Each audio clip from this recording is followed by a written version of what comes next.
here?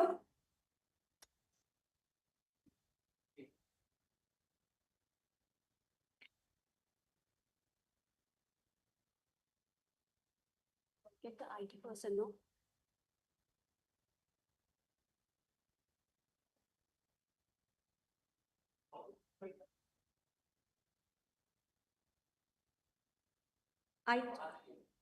IT. Yeah, wonderful.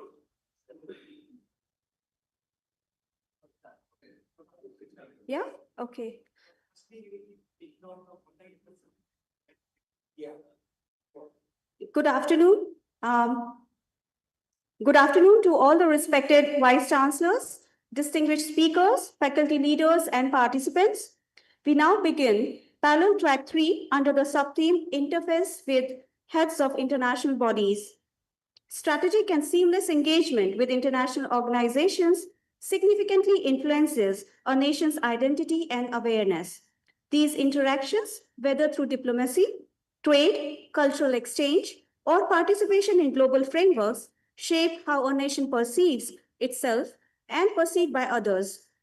We are fortunate to have an esteemed panel of speakers who bring unique perspective from academia, administration, and policy making.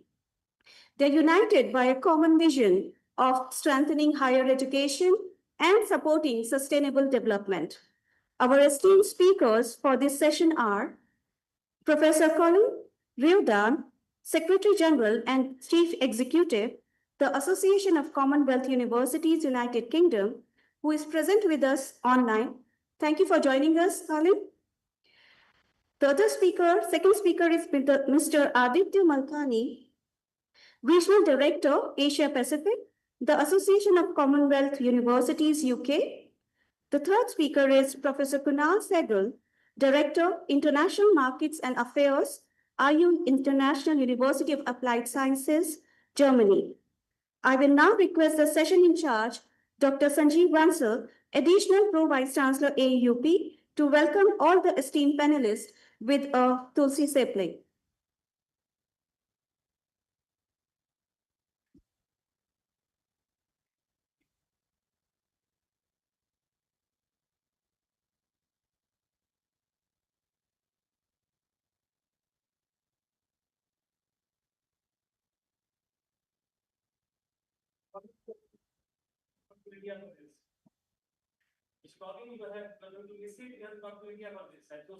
Yeah.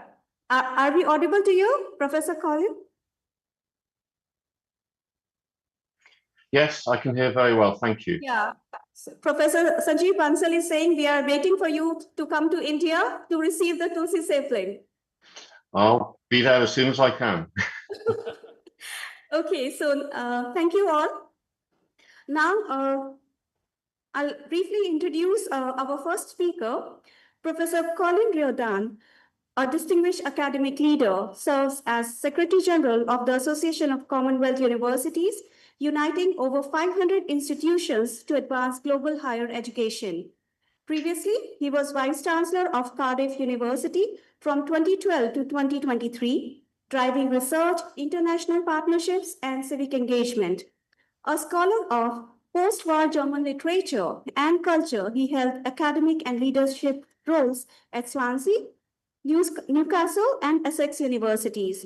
In recognition of his service to education and international engagement, he was honored with the Commander of the Order of the British Empire, CBE, and he now shapes global education equity through the ACU. Now I hand over the stage to our speaker, Professor Colin Riordan, to take the panel discussion further. Over to you, sir. Well, thank you very much indeed for that warm welcome and very kind words. Much appreciate them. I'm very grateful for the invitation to speak to you today, and particularly to Professor Vinay Kumar Pathak, the President of the AIU and the VC of CJSM University, Professor V.N. Rajasakaram Pillai, Vice President of the AEU and VC of Samaya Vidavaya University, and of course, Dr. Pankaj Mittal, who I know very well, the Secretary General of the organization, and the Amity group as well, of course, the Chauhan family, the founders, and Professor Balvinder Shukla, who I also know well, VC of Amity University, Uttar Pradesh.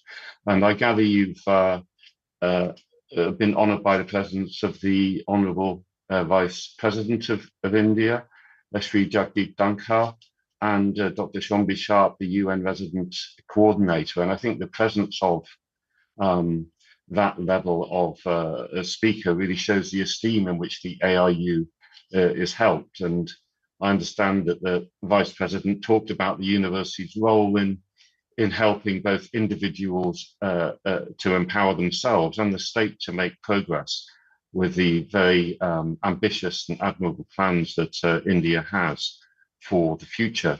And really getting political support and state support for universities' role in the sense of being able to make and catalyze change is very important given the challenges we face, such as climate change.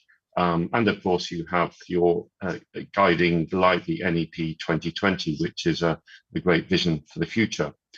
As for the ACU, we really have a very strong bond with India as an organization, a very long-lasting one. 110 of our members are Indian universities, and that's the biggest number of any country, including the UK. So we have more members in India than anywhere else, including some of the leading public as well as the private sector institutions. And we're represented across all the 5 zones of India. 2 of our governing council members are currently VCs of Indian universities, Jindal Global University and Northeastern Hill University. And there may well be people in the room, I can't tell, but I'm guessing there may well be people in the room who have previously served on our governing council. And in fact, 5 of our founding members back in 1913 were Indian universities, which is really quite a remarkable record, I think. And we still continue to work in strong partnership with our members in India. We held the ACU India Forums in 2020 and the ACU India Roundtables in 2023, for example. And Indian universities remain regular recipients of our grants and fellowships and scholarships, of which we dispense and distribute a considerable number. For example, an academic from Amity University recently used her ACU grant to develop a collaboration with Oxford Brookes University, helping to highlight to students in both India and the UK the important issue of tackling food wastage and food security. So I'm very pleased about the strong links with India, and I'm always pleased to visit and to strengthen those links when I'm able to do so. In terms of the ACU and progress with what we're doing, we held our strategy launch for our next 5-year strategy only last week, and we were able to celebrate with a number of our members who are both based in the UK and across the world. We had representation from your country and also from others as far-flung as Australia. And the 3-pronged approach we take in our new strategy is 1, to strengthen Commonwealth universities, 2, to support sustainable development, and 3, to connect engaged leaders. And those are very important strategic trajectories for us. I think everybody in this room and at this conference would agree that universities are key to the future, not just of our nations, but also at the same time, we are facing considerable headwinds at the moment across the world. So it's our aim really to support Commonwealth universities using our status as the accredited voice of universities in the Commonwealth. So we are able to work very closely with the Secretariat of the Commonwealth, and in particular at the moment, we have a new Secretary General, the Honourable Shirley Botchway, who's just taken over. And we are the way in which education generally is represented, in fact, in the Commonwealth. So our support for sustainable development is really key. It's the thing that actually links all our members, whichever country they're from and whatever their standing. As a university, all of our members are supportive of the approaches that we are taking to support sustainable development, and using, of course, the UN SDGs as a way of orienting ourselves. And in terms of connecting engaged leaders, well, we, of course, do a lot of that, and I'll be talking a little bit more about the way that we convene our leaders to come together to discuss issues of the day and take them forward in a moment. One of the most important ways is through in-person meetings. Much of our meetings, of course, and our interactions do take place online these days, but we are holding our Congress, our ACU Congress, later this year in Nairobi. So the Nairobi Congress in 2025 will take place from the 26th to 28th of November. Excuse me. And the theme is Connected and Resilient Commonwealth Universities Charting Global Change. And in fact, we've held a Congress like this at least every 5 years, sometimes more frequently, depends on world circumstances, since 1912. So we've been doing that for over 100 years, which is, I think, a remarkable record. So I hope that we'll be able to see some of you there. As the accredited voice of universities in the Commonwealth, we attend the heads of government meeting, and we also attend meetings with education ministers, health ministers, and finance ministers. So these are all areas in which our members are heavily engaged, and it means that we're able to build a connection with all the governments of the Commonwealth, not just with our own here in the UK, which of course we do have as well. And that's very important. We're able to feed into the policy deliberations of education ministers, ocean ministers now as well. And in fact, at the heads of government meeting in October 2024 in Samoa, the ACU figured prominently. I was there with my colleague, the Director of External Affairs, Beth Button. We hosted a number of meetings. The whole theme was climate resilience and the oceans, and we've been doing a lot of work on oceans. Recently, I attended the Oceans Ministers meeting in Cyprus in 2024. And we also took the opportunity to launch a new scholarship program. Now, this is the King's Commonwealth Fellowship Program. It's focused on the small island developing states, and we launched it at Chogam last year in the presence of His Majesty. And in fact, His Majesty mentioned it in his speech to the heads of government, because it was King Charles who asked us to set this program up. So that's really about to start. We have some PhD scholarships which we're about to distribute, and they will be followed by continuing professional development scholarships and also undergraduate scholarships. So that's all in the pipeline and working well.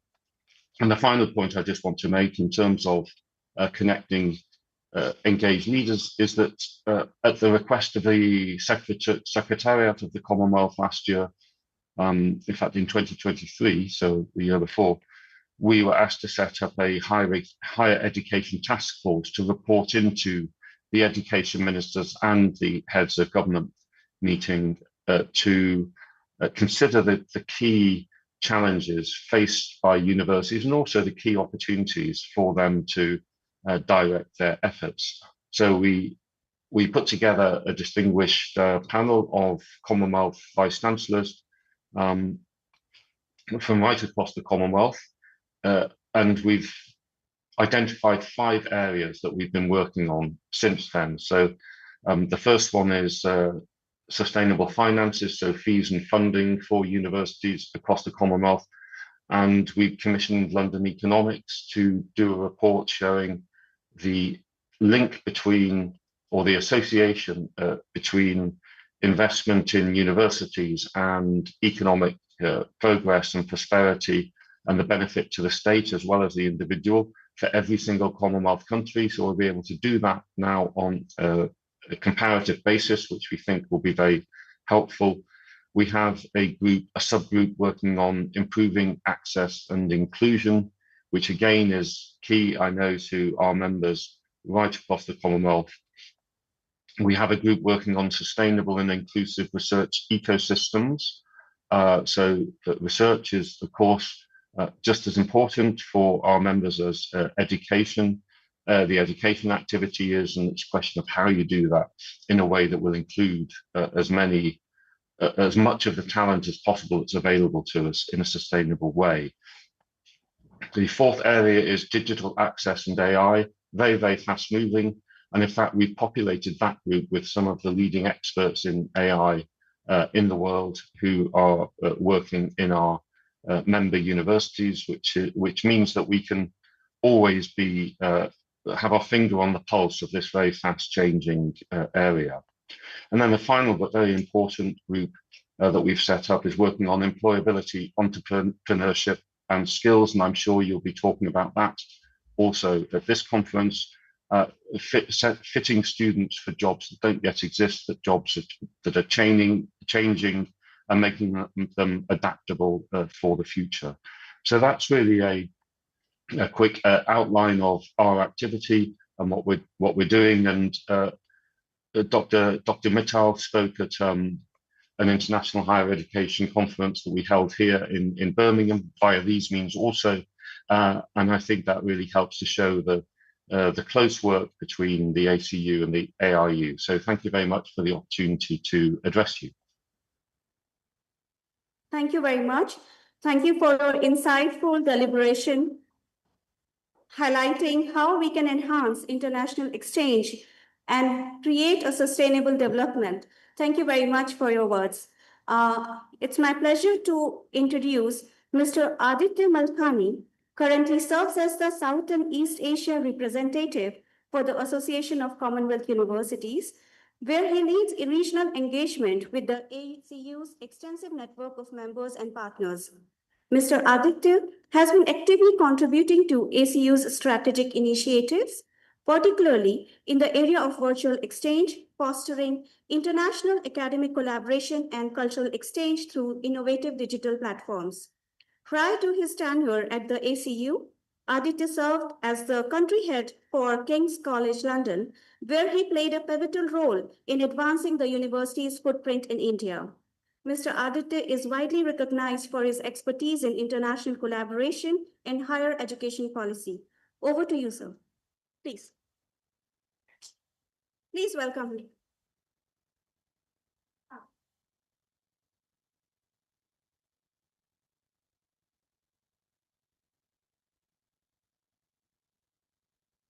I have a presentation नहीं एक मैंने email किया था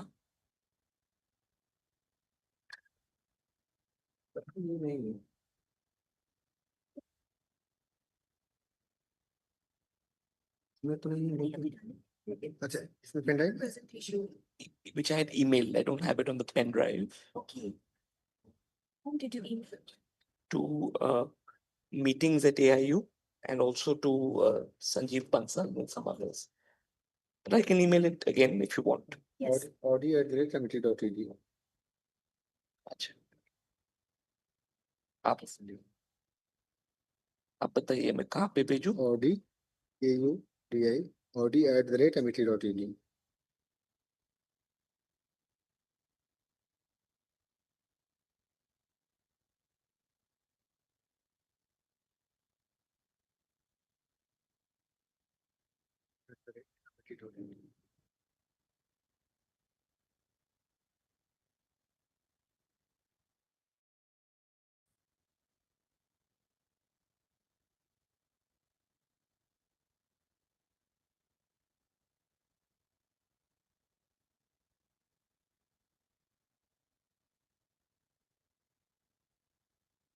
Do you have internet? Is it working or should I? Yeah, no, it's working.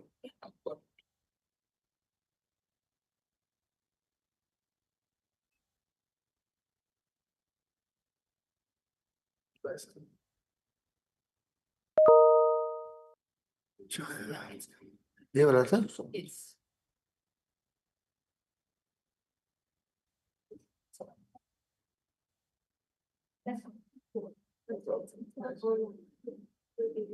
Oh, wonderful. Thank you.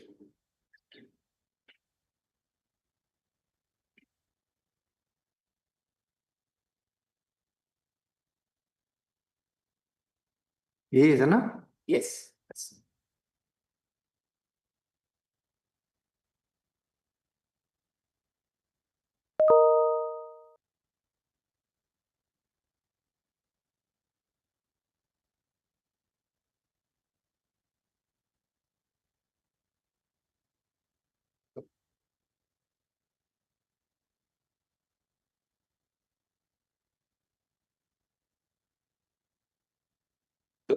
A very good afternoon to you, colleagues, and thank you very much for having us in the room today. Following on from my senior colleague, Professor Colin Reardon's comments, I too would like to uh, thank the Association of Indian Universities, Amity University, Uttar Pradesh, for being hosts today. It was a great pleasure attending the morning plenary session, which included very inspiring speeches by the Honorable Vice President of India, also the Honorable President of the AIU, as well as the Vice President of the AIU, both of whom are strong supporters of the ACU's work and people that we know and work with very closely. It was nice also to hear from Dr. Pankaj Mittal, who has been very actively involved with a lot of the ACU's work in India, especially through her role as serving on the ACU's steering committee for our human resources and higher education community, and also to hear from Professor Balvinder Shukla, who has been a very gracious host for at least two of our recent events in India. So on that note, I'm going to take this opportunity, colleagues, to talk to you a little bit about the Association of Commonwealth Universities.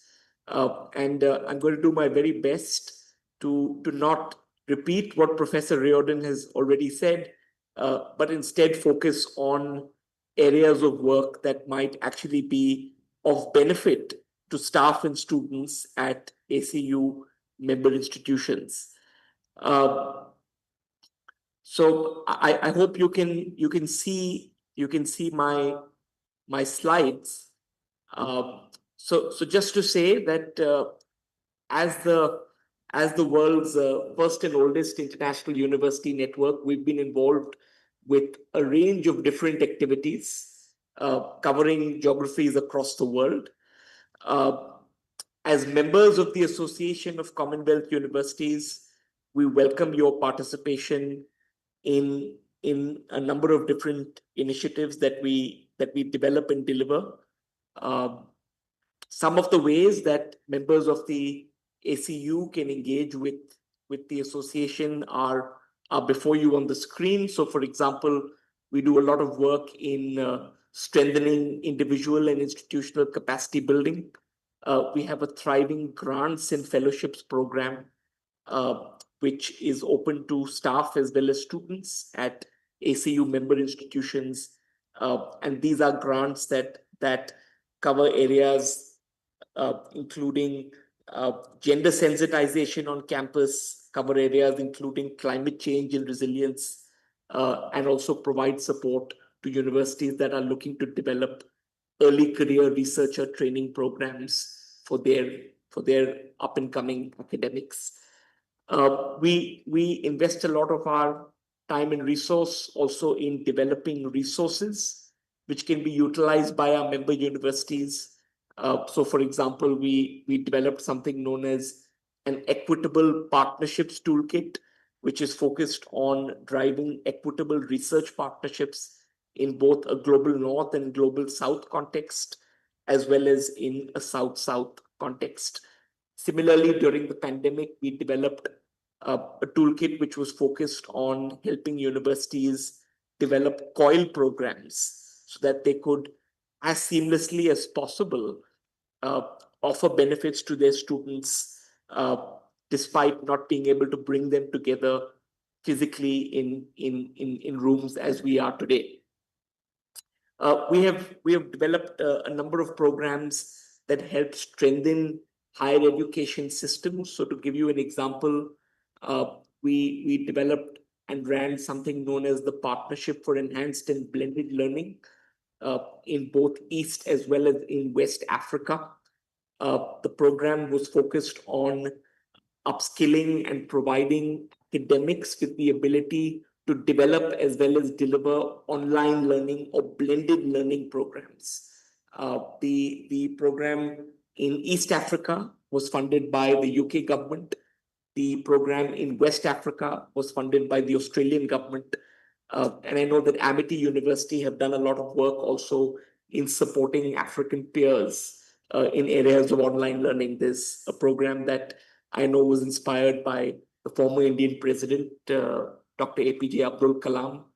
And therefore, we also have played quite a significant role in supporting the development of capacity for blended learning programming in Africa. It's an area that we are interested in exploring in different parts of the world as well, including in India, as well as in some of the Pacific Island nations. I thought I'd also take this opportunity, colleagues, to say that as the ACU, as an international multilateral organization, we have had the great privilege of fostering intercultural exchange and collaboration through our participation in a range of international scholarship programs. So as you can see, we administer something known as the Queen Elizabeth Commonwealth Scholarships. These are excellent programs which support students who want to study a 2-year master's program in a low and middle income Commonwealth country. We've had a number of students from India who have partaken who have partaked in this program and have had excellent outcomes.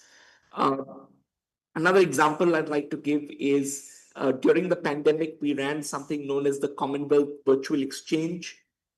This was a program which brought together students from 10 different universities from across 5 different Commonwealth countries. And the focus was on bringing in students who would otherwise not have had the opportunity to participate in an exchange program because of either financial constraints or because of caregiving responsibilities and so on. And therefore, we said, let's democratize this by doing it virtually. This program ran for about 8 weeks, focused largely on undergraduate students, and we had about 50 students participating.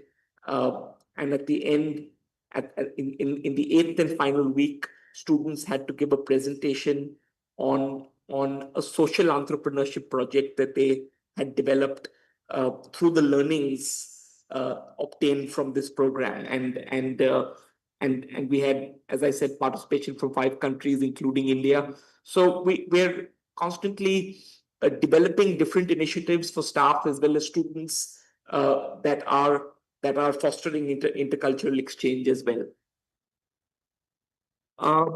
I don't want to take up too much time because a lot of points have already been covered by our Secretary General. But I just want to highlight very briefly, we have a major Congress coming up in Nairobi at the end of this year, from the 26th to the 28th of November.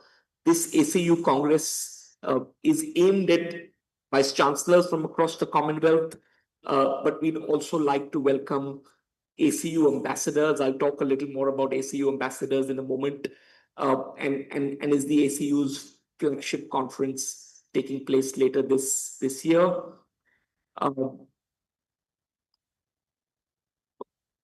A quick word again on grants. We award about £700,000 worth of grants and scholarships annually to university staff and students. And each of our grants and fellowships promote international collaboration and mobility between our members. So we've had some excellent examples, some that I was just looking at last night. We had an academic, for example, from the University of Kerala, who was able to develop a fantastic project in marine biology, in studying the impact of plastics in our oceans, in partnership with an academic from the University of Newcastle in Australia, and that was brought about by one of our ACU grants. There are other examples that come to mind that are listed on our website, and these grants can be applied for by individuals in some cases working within member universities, but also by institutions themselves, such as the early career researcher training grants that I mentioned earlier today. We've had a number of individuals from India that have benefited from our grants, including from Amity University, and therefore we hope that this institution, our host institution today, will continue to engage with our efforts. I want to briefly mention the ACU roster of experts. So, as a multilateral international university network, we are often approached by organizations such as Commonwealth governments, such as the UN, others, seeking input and expertise into different projects. And therefore, we've built something known as the ACU roster of experts, where we invite ACU member institutions to input details of individuals who may want to be part of projects and programs going forward. Now, we obviously don't have the capacity to make a project and program available for everybody that inputs into the roster of experts. But this roster of experts, as the name suggests, is a list of academics as well as professional services staff who are open to being contacted should an opportunity that merits their area of expertise come our way. So this is something that's on our website, and you're more than welcome as academics to input into this. I mentioned earlier ACU ambassadors. So, as a membership organization with over 400 members across 41 Commonwealth countries, it sometimes becomes a little challenging for us to connect with staff and students individually across the network, even though we try and do so as much as possible through our newsletter and through our social media reach and so on and so forth. But at the same time, we have requested all our member universities to nominate ACU ambassadors who act as contact points between the university and the ACU. And we have two fantastic ambassadors at Amity University, Uttar Pradesh, who play that role. And essentially, they receive our communication along with the Vice Chancellor's office. And we then rely on our ambassadors to then cascade this information to different pockets of the university so that staff, students, and others may be able to make the most of our various grants and opportunities. We also have a platform known as ACU Connect, which is a bit like a LinkedIn Premium for ACU members. At the moment, access is only provided to ACU ambassadors, and this is a great place to actually start forging international relationships and partnerships on behalf of your university. So again, I don't want to go into too much detail, but just want to thank you once again for this kind invitation. I'm around for most of the rest of the day, so if there are any questions that I can answer that may aid your engagement with the ACU, it would be a pleasure and a privilege to respond. And thanks a lot. It's a pleasure to be back at Amity once again. Thank you.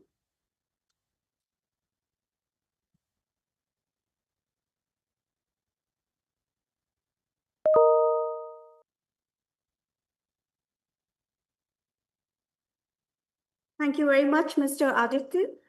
Thank you for apprising us of the programs, initiatives, and the Commonwealth Fellowships under the umbrella of ACU. And we believe that will definitely foster international collaborations, sustainable development for the youth. Now, it's my pleasure to invite Professor Dr. Kunal Sehgal, who is the Academic Director for International Markets at IU, International University of Applied Sciences in Germany.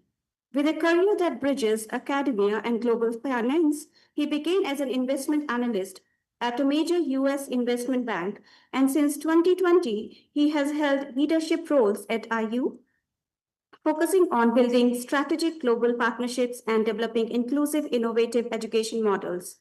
His academic journey includes a BA from Lawrence University, USA, an MBA from IU, Germany, and a PhD from Warsaw Management Institute. Professor Sehgal is also active in Berlin's entrepreneurial ecosystem, contributing to research and advisory work in valuation, financial due diligence, and organizational strategy. His work reflects a strong commitment to democratizing education and expanding access to international learning opportunities. Over to you, Professor Kunal.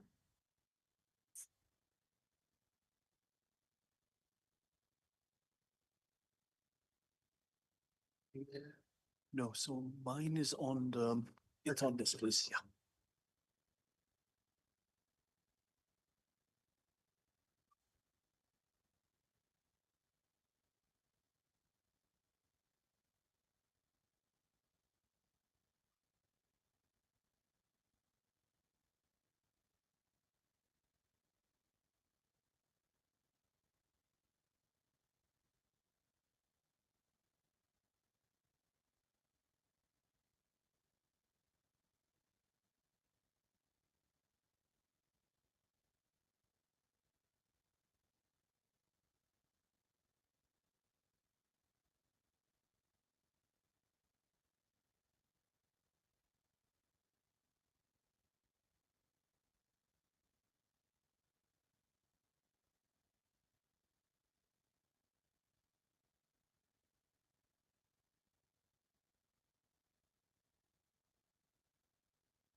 Confirm.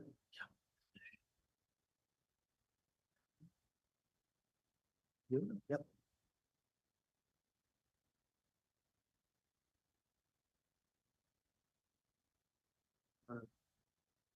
that's it.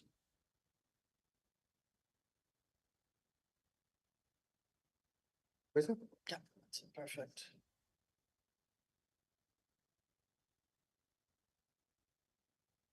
Into presentation mode. एक minute से share कर दूं पहले.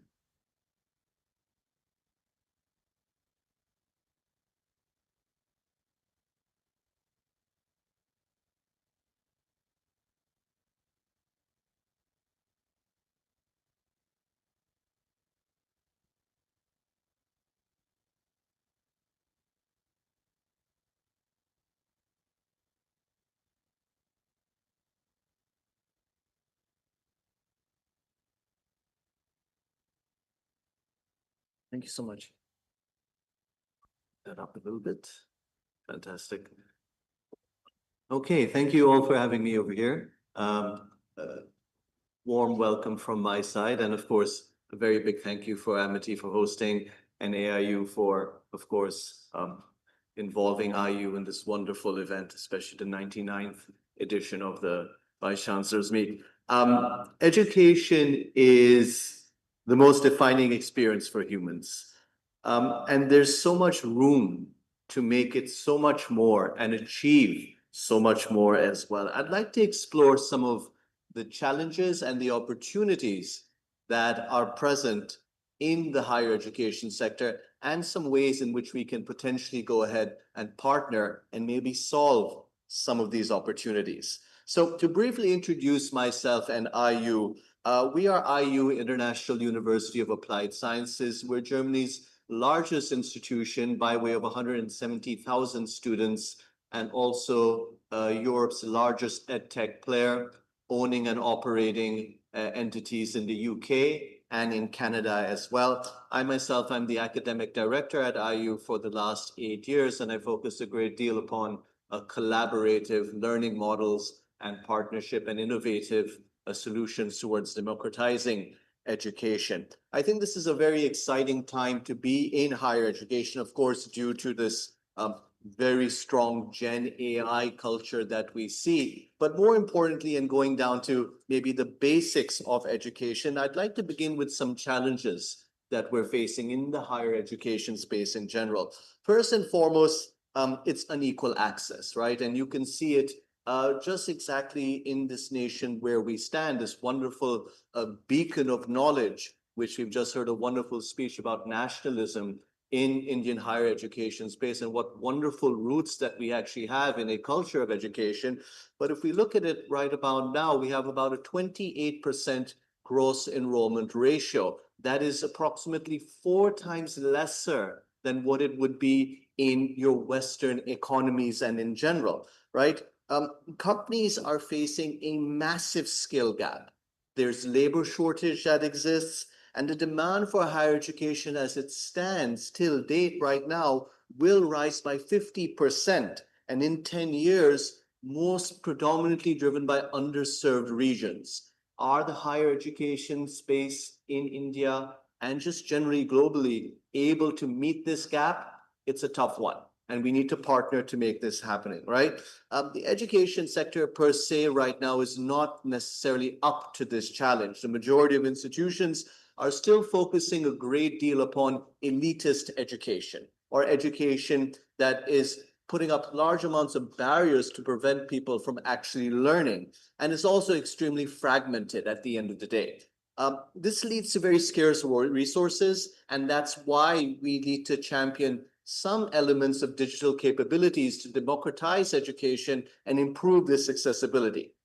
The average university across the globe currently has around 2,500 students, and still partnerships are very challenging to build.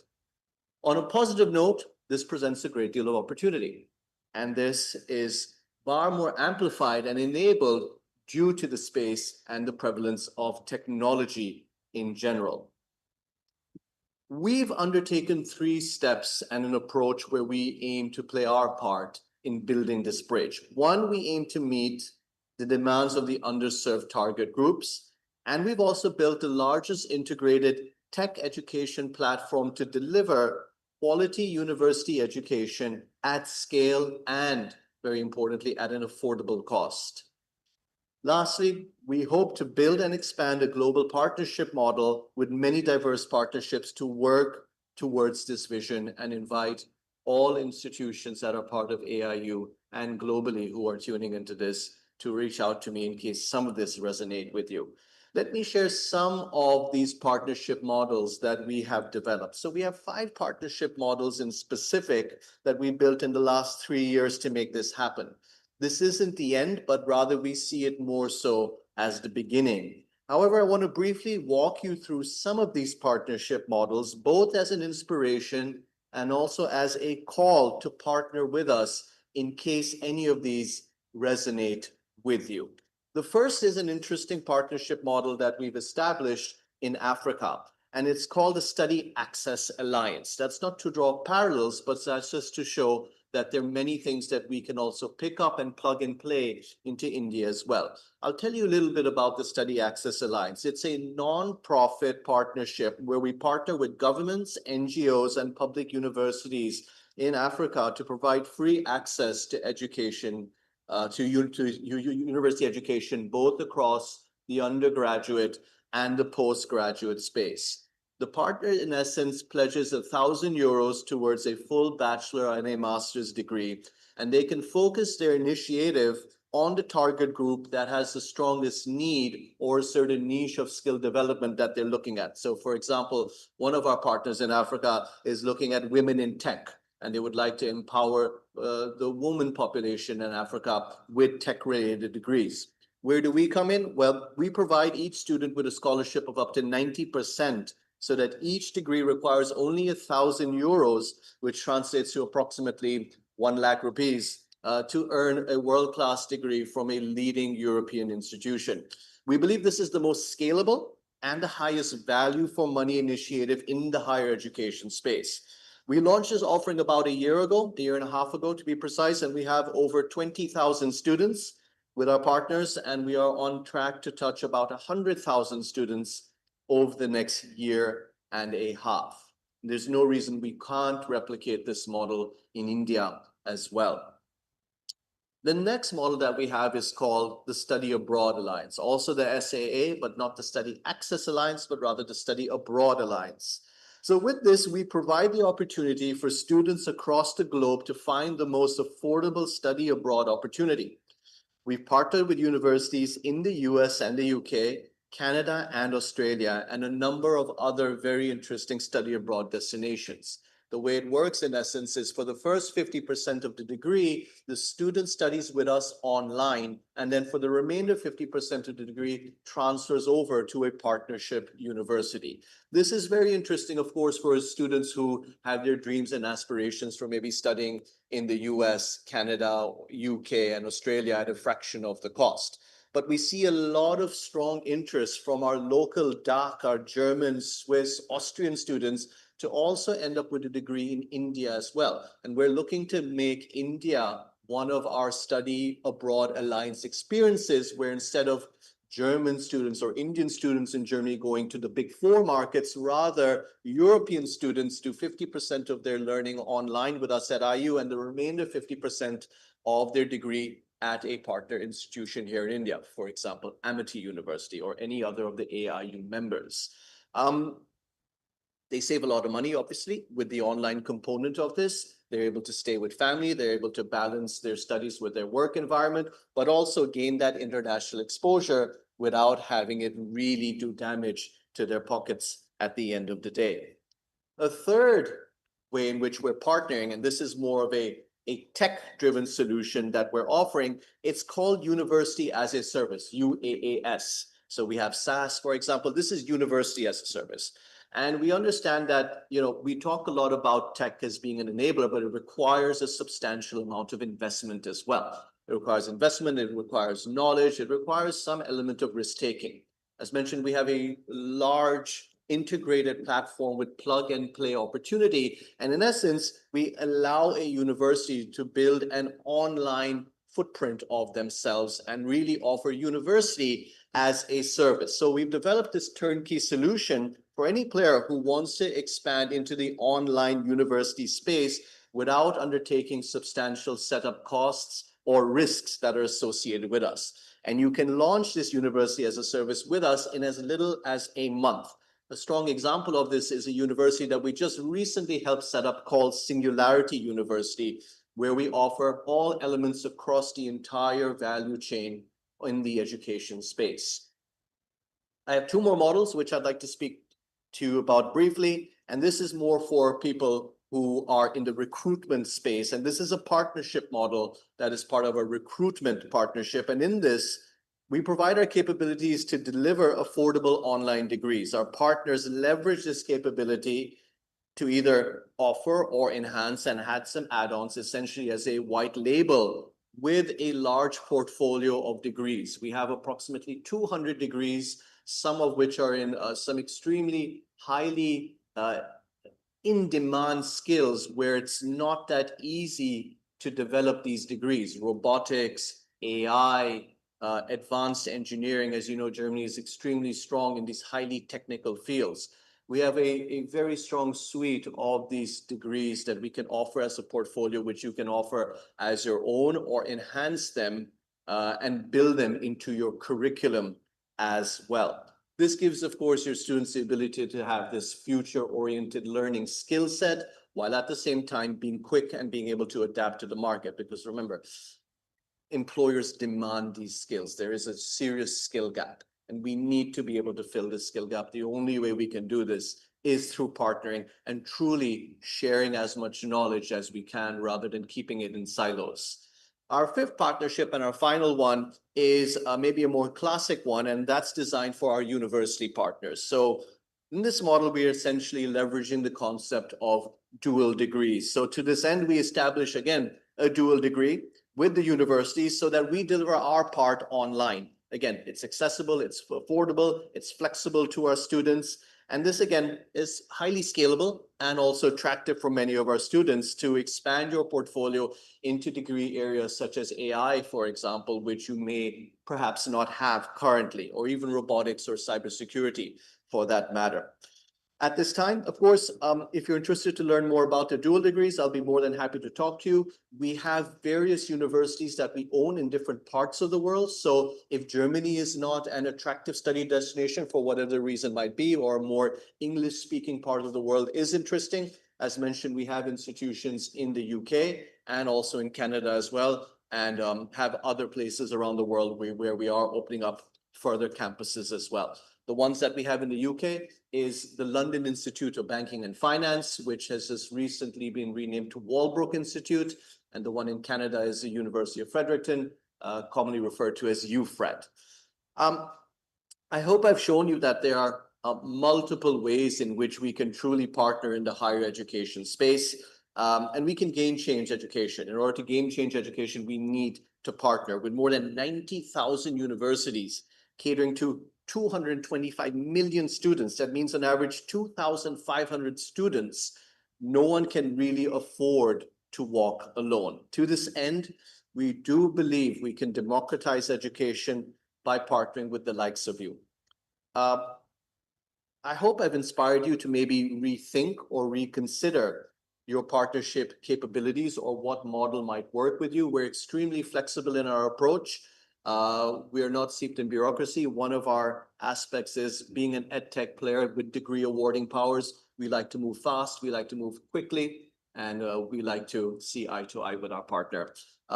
Hopefully we can all partner together to make the world a much better place and reinstill this wonderful opportunity to educate our youth and our continued learners. Thank you very much.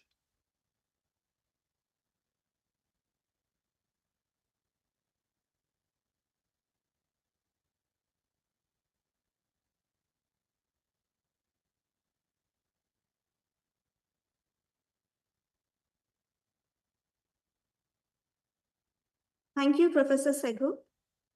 Thank you for giving us a glimpse of collaborative learning and partnership models that are provided by IU International University of Applied Sciences, Germany, and that will definitely help to foster higher education and international collaboration. Now, I thank all the esteemed panelists, and the floor is open for discussion and for any questions to the panel member.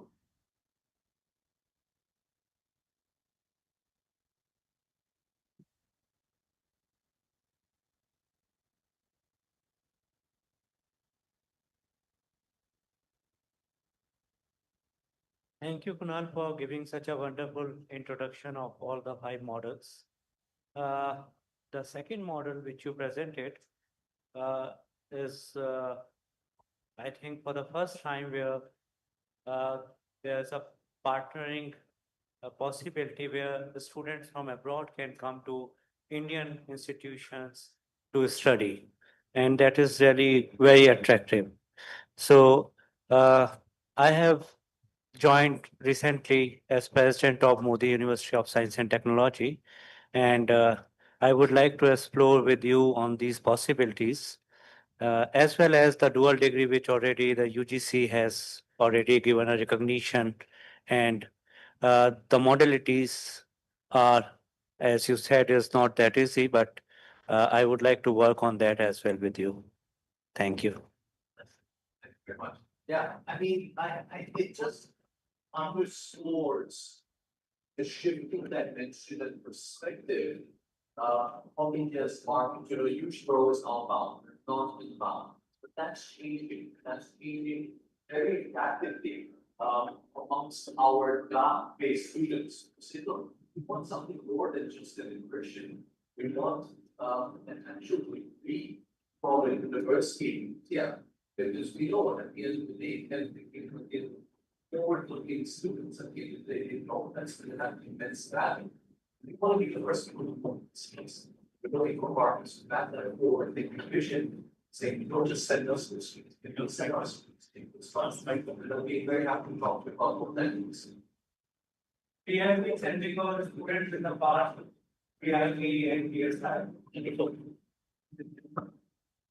Thank you for your comments. Any other questions, please?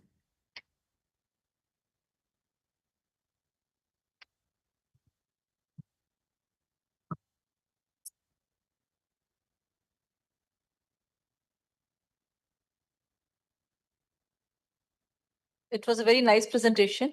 Can you brief me about your university? Actually, I came late. About your university. Yeah. It's called IU, International University of Biosciences. We're based out of Germany, and part of the IU group, IU specifically is our largest university. So we're about 170,000 students. So we're Germany's largest university, and we're also Europe's fastest growing university. As part of the IU group, we also operate entities in different parts of the world. One in the United Kingdom, known as Waldorf, which is recently rebranded from London Institute of Banking and Finance, which is an institution that's steeped in a very missionary history, but we rebranded it with sort of not just focus on finance and banking, but very so much more. So recently founded the Waldorf Institute, and in Canada under the University of Frederick. What we pride ourselves upon is flexible education that's personalized and that's democratized and that's affordable at the end of the day. So we have an immense amount of investment that we put into tech much before this whole Gen AI release that took place. So for example, to give you an idea, we have a AI learning study buddy which entails as a teaching assistant. Because we're a university of that size and students have queries, a professor will absolutely crazy having emails coming for questions. Rather, why not equip each student with a personalized AI tutor who's able to answer questions at all, at time, with the highest levels of feedback. So we always keep you with a good issue, want to check whatever answers this model gives, because we know there's a lot of hallucinations associated with AI. We treat it in a very strong way that you can fact check it, and then we give this personalized degree of education. That's just one element or piece of digitization of education. It's not to replace it with another, but augment it. Right. Thank you so much. One more query. In India, with how many universities you have collaborated till date? We have we all have the same groups, which ones are actually actionable and which ones are actually leading to tangible outcomes. I've been talking to the sidelines about it, not very much, but we're still highly optimistic because we know leadership changes, vision changes as well, and that's slowly some of that the path should inform the future as well, and that's why the vision ourselves. Okay. So do you have, can you collaborate with health sciences or paramedical branches? You have that options with you? So we don't have faculty of medicine or health sciences this will need to establish one. That is something that we have before and we are developing it. Hopefully, we should have it established for approximately a year now. Okay. Thank you so much. Thank you. That is only for, I don't need it. For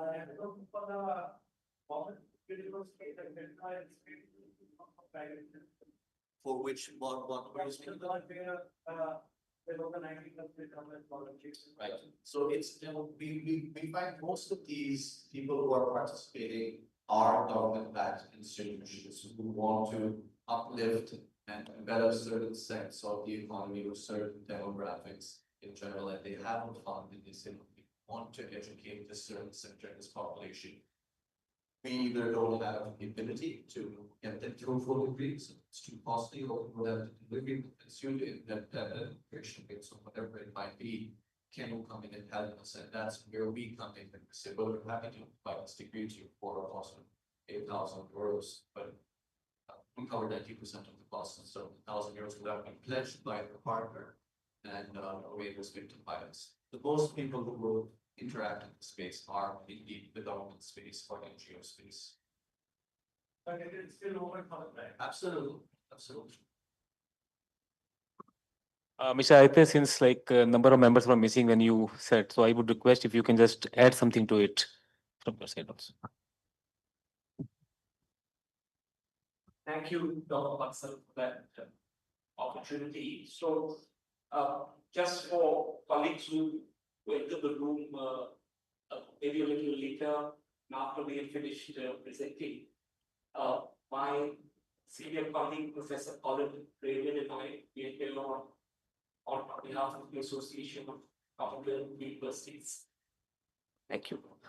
As the Association of Commonwealth Universities, we have strong ties with India.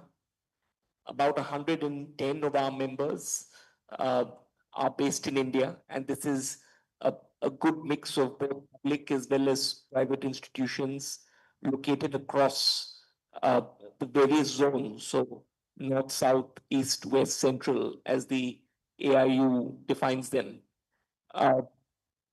We've had strong historic ties with this country. So 5 of our founding members were Indian universities. And we also have a number of Indian academics, students, professional services staff at universities who are recipients of the ACU's various grants and fellowships. To give you some examples of the type of engagement we've conducted in India, beyond grants and fellowships, which of course is very wide ranging. We've also run events in India, and in fact, this very campus, the Amity University, Uttar Pradesh, Noida campus, has hosted an ACU India roundtable that was held 2 years ago in 2023. We've run ACU India forums in different parts of the country. We've also had very active participation from Indian universities in our virtual exchange program that we ran during the pandemic. In fact, an Indian university, the Manipal Academy for Higher Education, was instrumental in creating a lot of the content for that program, which involved over 50 undergraduate students from 10 different universities across 5 Commonwealth countries. At the governance level, we have 2 governing council members who are vice chancellors of Indian universities that are part of the ACU's governing council currently, and we've had several governing council members from this country in the past as well, several of whom are at this conference, although they may not be in the room at the moment. So very strong ties with India. As an organization, we work across different areas of work. Capacity building is a very important part of what we do. We have developed programs to help academics in Africa develop and deliver blended learning courses. We have supported the establishment of toolkits, which can support, which offer a practical set of tools to support equitable research partnership, many other areas. So, I'll pause here. I'm wondering whether Colin, you might wish to add anything to what I've said, just for those that have entered the room after you finished your comments. Sorry, am I still on the screen? Yes, we can see hear you. Yes, okay. Well, I think you covered it pretty comprehensively there, Aditya, but I mean, the only other thing I'd add is that the ACU, it really is a kind of unique network because we have some of the oldest and wealthiest, as well as the newest and developing universities in the world from very, very different regions. And given that the challenges that universities face are global challenges, we have an enormous strength through the diversity, but the commonality of the network, because these are all universities that have common traditions and structures. It's easy to talk to one another. It's easy to have international interchange and exchange between staff and students, and particularly vice chancellors. where we provide a safe space for vice chancellors to talk about the really difficult problems, very often things like culture wars or issues that really you need to be able to talk about amongst yourselves. So I think that is an important strength of this very long-standing university network. Thank you very much. Any more questions here? If not, I thank you. I thank you, Professor Colin, for joining us. I thank esteemed panelists for a great session. As we conclude this session on interface with heads of international bodies, it is evident that strategic international engagement shapes national identity by aligning local values with global collaboration and shared goals. On behalf of the entire organizing committee of the 99th AIU Annual Meet and National Conference of Vice Chancellors, I extend our heartfelt thanks to all the speakers and the participants for contributing to this vibrant and meaningful dialogue. I will now request the session in charge, Dr. Sanjeev Bansal, to felicitate our esteemed panelists.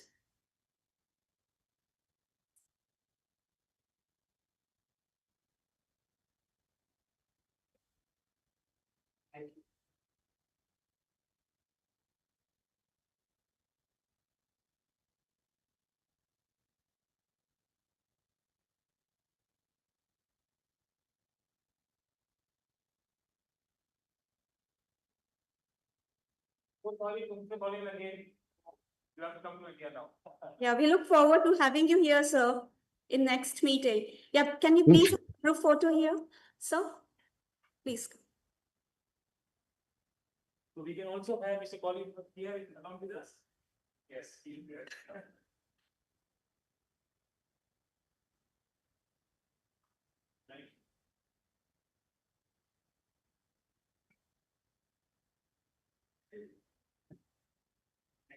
Yeah, thank you very much. With this, we close this session. Thank you, everyone. Thank you. We can join for lunch, please. Sorry. Yes. In the foyer area. Thank you.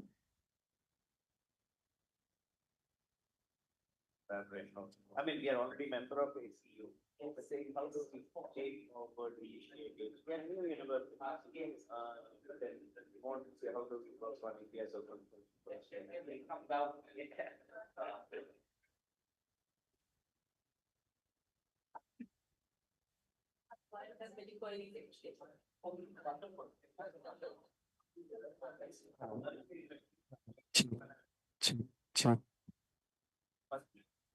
Intermediate course program here. Chinese where we to hundreds able to go to any of the German universities. Started with the share. Most persons university as the main interested partner, but once they qualify, they will go anywhere. If there is a more interest in other areas of technology and medical, life science, agriculture, farming, allied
and augmented reality is transforming education by creating immersive and personalized learning experiences. AI enables adaptive learning tailored to individual needs, while VR and AR bring complex concepts to life through integrated simulations. These technologies enhance engagement, deepen understanding, and prepare students for the future digital economy. Embracing such innovations is a key to building a dynamic, inclusive, and future-ready education ecosystem. We are deeply honored to have Dr. Kuldeep Kumar Rana, Vice Chancellor of MS Ramaya University of Applied Sciences, as our chairperson for this session. We are also fortunate to have an esteemed panel of speakers who bring unique perspectives from academia, administration, and policy making, united by a common vision of fostering responsible, nationally conscious youth. Our esteemed speakers for this session are Dr. Dharmesh J. Shah, Vice Chancellor, Indrashil University, Gujarat, and Sri Srijan Pal Singh, founder, Dr. APJ Abdul Kalam Center for Livable Planet Earth and Sustainable Development, New Delhi. And I will now request the session in charge, Dr. M.K. Datta, Additional Pro Vice Chancellor, AUP, to please welcome all the esteemed panelists with a Tulsi sapling. Please give a round of applause.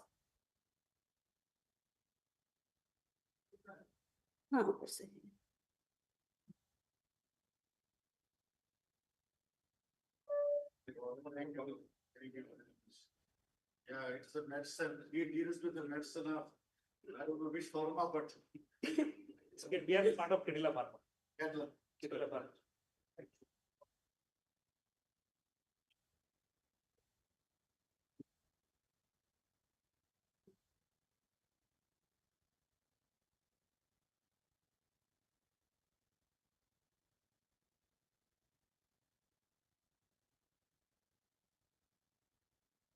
Thank you. It is my proud privilege to introduce Dr. Kuldeep Kumar Rana, the chairperson of this session. He is Vice Chancellor of MS Ramaya University of Applied Sciences since April 2021, previously served as Vice Chancellor of DIT University, Dehradun, for over 6 years. Dr. Rana holds an MSc and PhD in solid state materials and completed postdoctoral research at the University of Manchester, UK. A prolific researcher, he has published over 250 peer-reviewed papers, supervised 33 PhD students, and delivered more than 60 invited talks at the International Forum. He is a fellow of Punjab Academy of Sciences and honored with the Materials Medal of MRS India 2012 and PSC Science and Technologies Award for Excellence in Material Science. Dr. Rana is well known for advancing work in liquid crystals, electroceramics, polymers, thin films, and nanocomposites. It is our pleasure to have him here, and I will now hand over it to Dr. Kuldeep Kumar Rana as the chairperson to take the panel discussion further. Over to you, sir. Yeah, I can also introduce. Yes. So I also take privilege to introduce our speakers. Dr. Dharmesh J. Shah, the Vice Chancellor and Provost of Indrashil University, Gujarat, is a PhD in engineering with an ME from ISC Bangalore. Dr. Shah brings over 20 years of academic leadership and has served as Principal Dean and Director across reputed institutions before leading Indrashil University. Under his guidance, the university has received multiple research fundings, launched advanced labs, and emphasized industry-aligned education and interdisciplinary research. A prolific scholar, he has 150 plus publications and continues to champion innovation in AI, life science, and semiconductor research.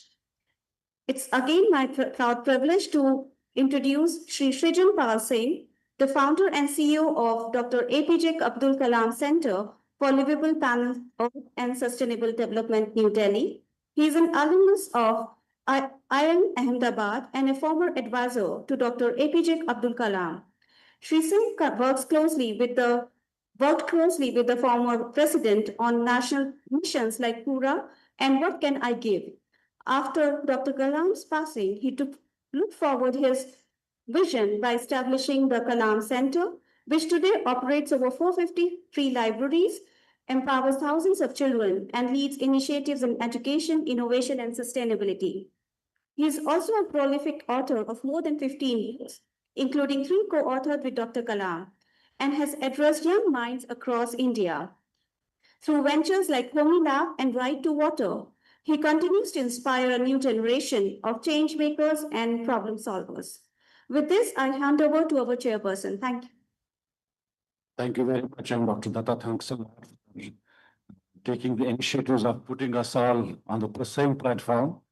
And we're missing Dr. Nupur. Learn that she's out of country, but I think it gives us more time to discuss and deliberate to compensate for what Nupur could have said. I thank MIT as well as the Association of Indian Universities for making it happen at MIT University, the 99th general body meeting, the sessions. This time, I have been the general council member of AI and attended almost many meetings and the conferences. So this time the template is slightly different.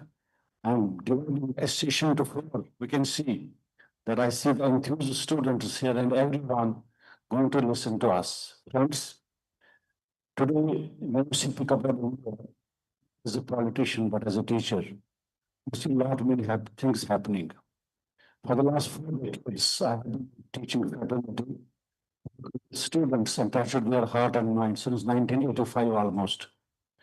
And thereafter, is it needed? Lord, okay.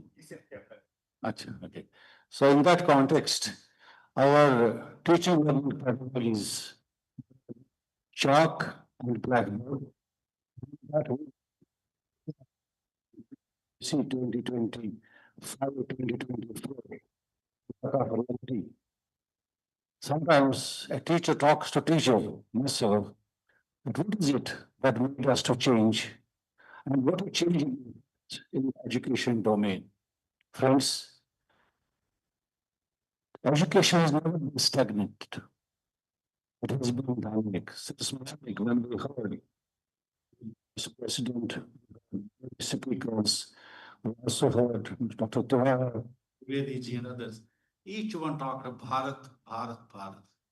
and this Bharat, if it was at one point of time a knowledge creator, which percolated of all 7 continents and all that, what do we need today? The first industrial revolution gave us certain ideas, and second industrial revolution, we thought of certain automated processes. Then came the third industrial revolution, which also made us to go to the production and the manufacturing. 1990s, we entered the teaching profession, civil electrical that was dominating almost all across the country and globally too. But 1996 was something, a turning point, where we started thinking about intelligence. The thought process came also with the semiconductor industry. Had we not got a very good chip, not a semiconductor, which has multiple processing and all that, probably we would not have talked about AI as on date. Now in AI, my friend was speaking, Dr. Datta, do you know Deepak? Deepak Garg, a good friend, a good student at the same time. We saw in library, our library, there was artificial intelligence, and I told Deepak, yeah, where is our national intelligence going to go? Never knew, about 20 years back, that it is going to be dominant, predominant, and will use all those economics, virtual, augmented realities at some point of time, honestly speaking. But as teachers, we are the learners first. Seeing that threshold is going across, and today India is bursting of what was conceived many years back, that this is going to be the reality. Many challenges, many questions.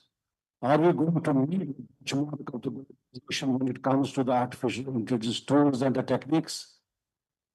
Will be secure to see at some point of time? Looking at the IoT process is again a challenge. Can the stake of education studies and all. This is going to be, I think, cost about seeing that it is also going to be contributing significantly in the artificial intelligence, simply as a tool, not as a part of the human intelligence of the natural intelligence. In the context, the university has put such wonderful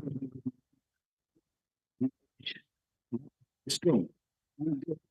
Short actually is rather than ICT, sure, Dr. Shah and Dr. Singh, they great knowledge about it. It is also here.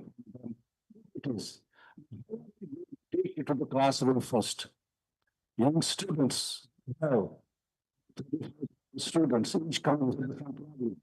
Can AI solve all the question mark? Is it going to teach teachers? Question marks.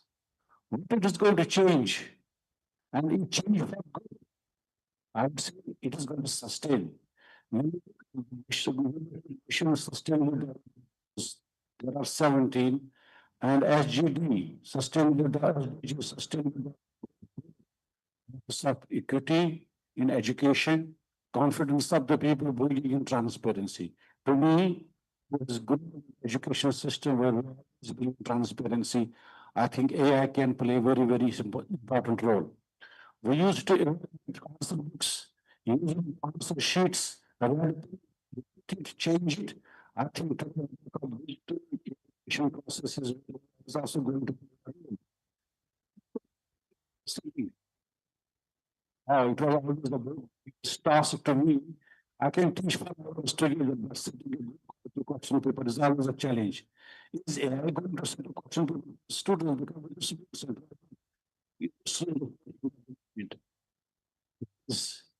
talk to someone.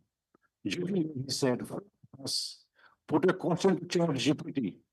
And the question was, what is my personality?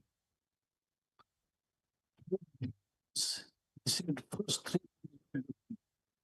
stories are the same. That means, does it think? Does our question think beyond? It may animate, it may calculate, but there may be many questions which are still unanswered. And when I'm sharing the thoughts along with the students here, I'm confident after the session is over, there is going to be some question of new idea. What AI, virtual reality, and it speaks about. Thank you very much. To my friend Dr. Dharamesha to start his thought process, what he thinks, how we can put it in the sector as well as in the education domain, because I understand very well.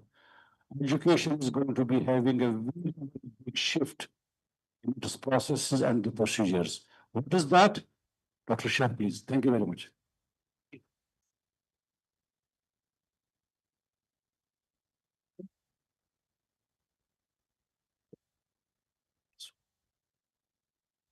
Thank you, Dr. Rena, for kickstarting the discussion. So I think on the upfront, I can say that AI is not able to replace the teacher, that is for sure. Right? And again, AI is not a new word. Those who are working in this domain knows that artificial neural network, CNN and all that stuff that there is there since long. Only thing that it has came to limelight is because of the computational power that has increased.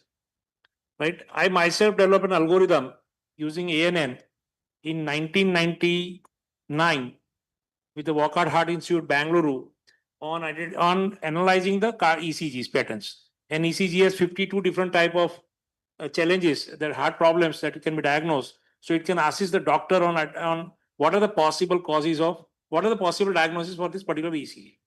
So I am sure that it cannot replace teacher, but at the same time, because the topic is again related to how this more advanced technologies can help system, and how the leadership at a university should adapt this thing in a way that we have the next generation of good quality students as well as the researchers. I prepared something with, and then I also taken a input from DeepSeek as well as ChatGPT both. Right, both has its own way of working, But again, it depends on how you ask, how to prompt them to get your responses, right? So let me just put things in a way. These innovations are redefining how students learn, how teacher teaches, and how institutions operate. These are the three domains that we are looking at. AI and machine learning are enabling adaptive learning systems that are personalized in instructions, helping bridging the learning gaps in a real time. VR and AR can offer an immersive learning environment to the students. Like a student using a VR to understand how, like in a chemistry also, how the reactions are taking place with the different temperature variations, and then you're visualizing it, which on real time you're not able to do it, right? Because considering the hazardous nature of working.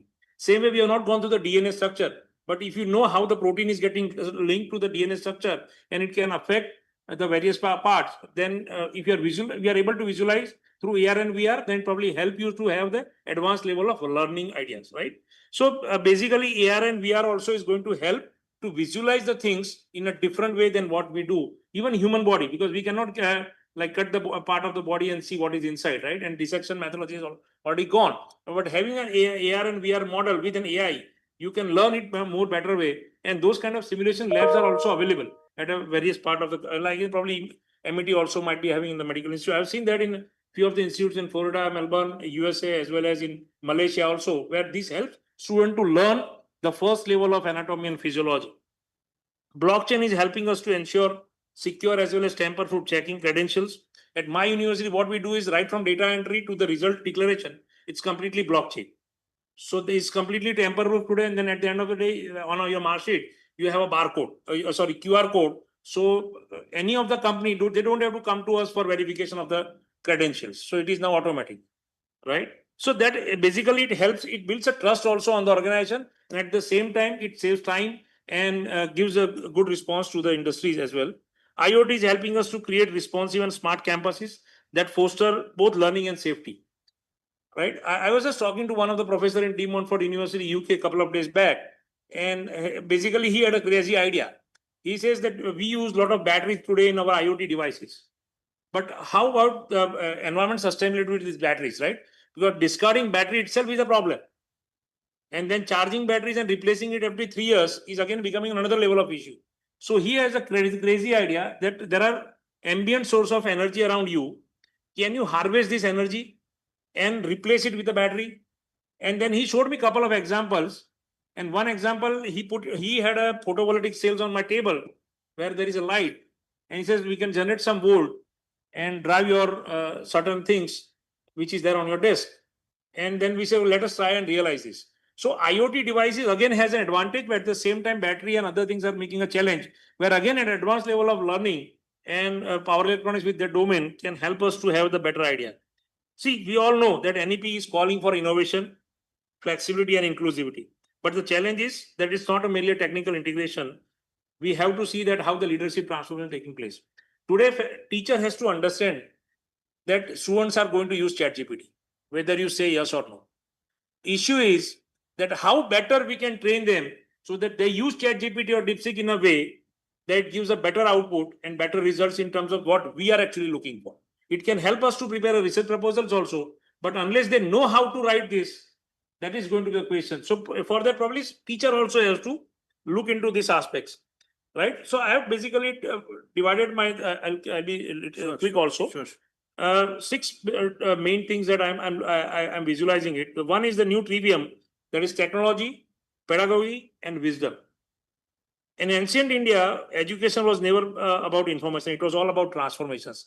Our gurukuls had an immersive learning, dialogues between the guru and shishya, holistic development of a character, that is more important. Today, we must replicate these things by having an immersive experience through AI-driven personalization, because with an AI, you can do a lot of data analysis very quickly, which otherwise we don't do it. Because if I'm getting results from every student for each class test, each exams, each practical sessions, and then if I do the analysis, then I'll get to know how the student is on, whether he is a fast learner, slow learner, so his or her inclination on learning the subject, etc. And those data, that is completely a personalized kind of data, and that can also be utilized by the teacher to ensure that the student is having a more knowledge in this particular domain. We can have the VR-based experiential learning and AI-powered contextualization in this moment. So powerful integration guided by the visionary leadership in the classroom is important if we really want to improve on technology, pedagogy, and wisdom of individuals. AI. So AI is like what when I talk to my students, I normally say that it's not an artificial intelligence, it's basically an augmented intelligence. We need to understand AI is not like if you completely depend on that, things are not going to work. So me plus AI should be better than me. That's what I mean by an augmented intelligence with this. So it can now analyze the students' learning patterns in a real time, as I said earlier, offer adaptive content based on the learning pace of learning, predictive academic report for the student, how the student is performing, and what is going to be the prediction that how in which direction we can take it, right? It can empower automatic assessment system also without compromising quality, like what we are doing with the blockchain and AI integration. AR and VR can help you to have the learning with, I think a lot of things, I think these generation students are aware about, but we as a teacher, I think role of the teacher also has changed. It is no more a teacher. It is basically now we have become a mentor. We need to see that how we mentor our student to have the progress in this particular domain. And in all the process, I strongly believe that we need to see that the environment sustainability is there. So any action that we take today and it has no environment sustainability for a longer period, then again it's going to be a challenge for the next generation to survive. Our national vision and with NEP 2020 is very clear that higher education system needs to be multidisciplinary, digitally enriched, flexible, and globally benchmarked. Today, perception in the common man is that AI is computer science, which is absolutely wrong. A person without a domain knowledge will not be able to implement AI. Right? So for a domain knowledge, everyone should have the interdisciplinary kind of multidisciplinary kind of a learning. So as a leadership in a university, we also need to ensure that our students has a platform to learn AI irrespective of their branch, because that is going to come. We all talked about Y2K problem during 99 to 2000 transition. Nothing has happened. Right? We all cried about. Today, people are crying about AI and its limitation and negative challenges. Yes, every technology has this, but we need to teach them properly. We need to ensure that they move to the proper direction with the usage of AI. And in all my projects that I do with an AI, I have a good number of projects working with AI and machine learning, where one of the challenge that we are right now cracking is identification of cancer from a brain tumor cells with an MRI image. Because those who are from medical idea, they know that in case of cancer like brain tumor, there is no biopsy. Either it's a surgery to remove the tumor, or we have to wait for a certain period to see how the growth of the tumor is. Right? So it depends on the first MRI image. Neurosurgeon takes a call whether to go for surgery or we have to wait.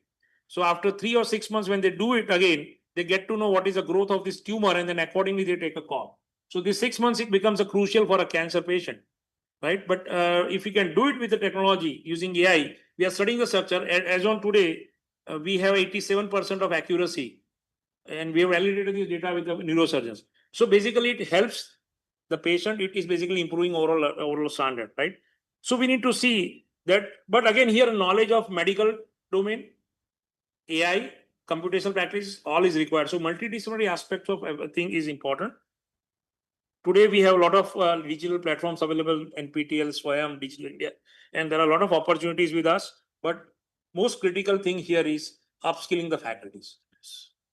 So faculty upskilling is more important than anything else. Students are going to learn because for them it is a challenge to survive. But if faculty are not learning this and then passing it to the next generation, things are going to be more difficult.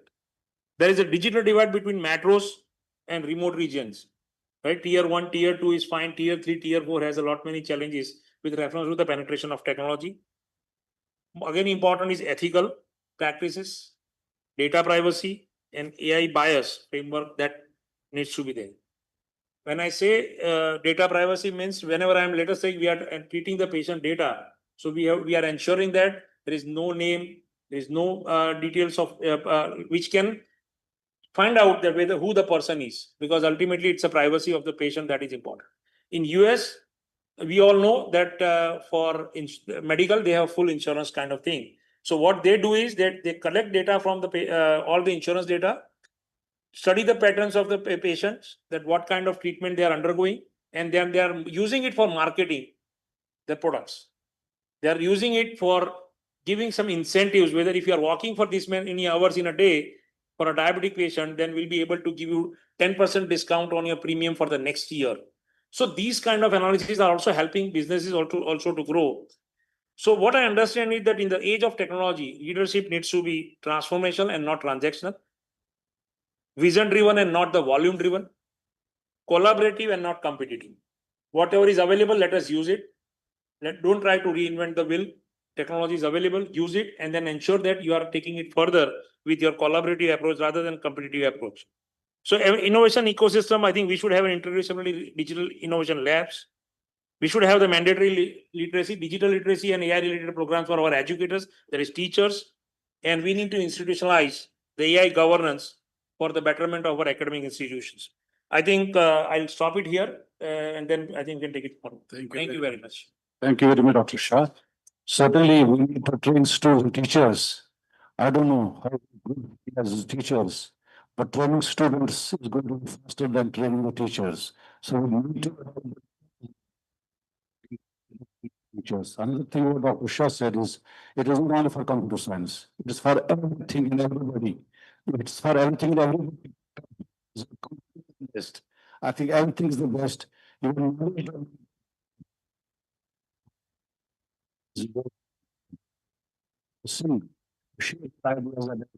It's really apt, challenging topic and the theme. Dr. Singh, please. They're using the slide. You have some PPT. Yeah, so you have some PPTs. So I think We can go through it. We can go through it.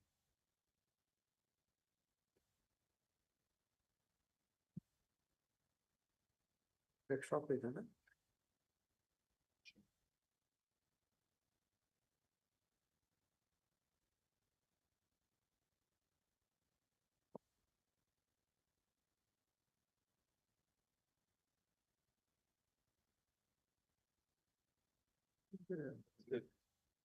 Escape करें. नहीं आ रहा. Control है. Alt F4 दबाइए. Alt F4. Option. तो meeting अच्छा ये आपने उसमें लगा रखा है. Zoom पे Zoom को करना चाहिए. नहीं वो मत करिए. Left मत करिए. कट गया सब काम. कोई नहीं जोड़ देखो.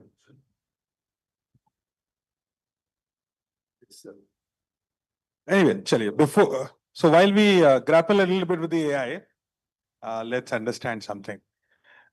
English is the preferred language या हिंदी चलेगी? Somebody who doesn't understand Hindi, कोई है ऐसा? सबको हिंदी आती है? कृत्रिम बुद्धिमत्ता, शब्द. हाँ. But artificial intelligence को हम artificial intelligence ही बोलेंगे. लेकिन मैं सोचता हूँ कि हम नोएडा में हैं तो थोड़ी हिंदी भी बोल सकते हैं. First of all, let me thank AIU and Amity University for hosting this fabulous event. And I would like to greet the Honorable Chair for this conference, Professor Kuldeep Raina ji. Thank you, sir, for beautiful introduction you gave. A lot of points which you said, I've noted them down. Maybe we'll have the discussion. And Professor Shah, who's coming from Ahmedabad. Ahmedabad is my second home. I've spent many, many years there.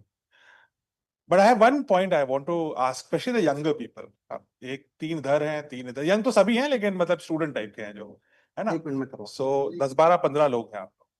How many of you are anxious कि AI की वजह से आपका job market disrupt होगा? या बहुत तेजी से change होगा? Do you have anxiety about employment and AI? हाथ उठाना है, अगर है तो. ऐसे करके लोग हाथ नहीं उठा रहे हैं. अच्छा, किसी को नहीं anxiety? सब fully confident है. बढ़िया है, तुम लोग अच्छी एजुकेशन मिल रही है. But in all honesty, I would raise my hand. I will raise my hand to this question that I'm not sure कि employment और productivity market में human relevance अगले 4 साल, 3 साल, 5 साल, 10 साल में कितनी रहेगी? And I would be the first one to admit it. कारण ये है ह्यूमन ब्रेन में सबसे पहले रेप्टिलियन ब्रेन होता है, जिससे आपकी सांस आती है, आप खाना निगलते हो, बेसिक फंक्शंस, हार्ट बीट होती है, वो भी आपकी ब्रेन में ही है, उसकी भी इंटेलिजेंस। उसके ऊपर मेमेलियन ब्रेन है, जो आपका बॉडी टेम्परेचर रेगुलेट रखता है, जो मैमल्स का होता है। उसके ऊपर सेरिब्रल कॉर्टेक्स है, वो जो अखरोट जैसा दिखता है, स्क्विशी सा। और इसी सेरेब्रल कॉर्टेक्स का इस्तेमाल करके इंसान फूड चेन में काफी नीचे से होता हुआ ऊपर पहुंच गया। और ऐसा करने के लिए उसने इस्तेमाल किया टूल्स का। ये चश्मा है, पास की चीज को बड़ा कर देता है। आपका चश्मा है, दूर की चीज को पास कर देता है। ये माइक है, आवाज को बढ़ा देता है। एक पेन है, जो आपके विचार है उनको वाक्यों में लिख देता है, सेंटेंसेस में लिख देता है। एक पत्थर होगा जिसको घिस के चाकू बना दिया होगा, उसको एक डंडी में बांध दिया तो तीर बन गई। लेकिन ये सब टूल्स थे। एजेंट कौन था? हम थे। हम बता देते कि तीर कहां जाएगा, हम बताते थे चाकू किसको मारेगा, हम सोचते थे कि लिखेगा क्या कलम, चश्मा कैसे पहनना है, कब पहनना है, ये मैं डिसाइड करता हूं, है ना। मैं एजेंट हूं, सब कुछ टूल है। बट एआई ऐसा नहीं है।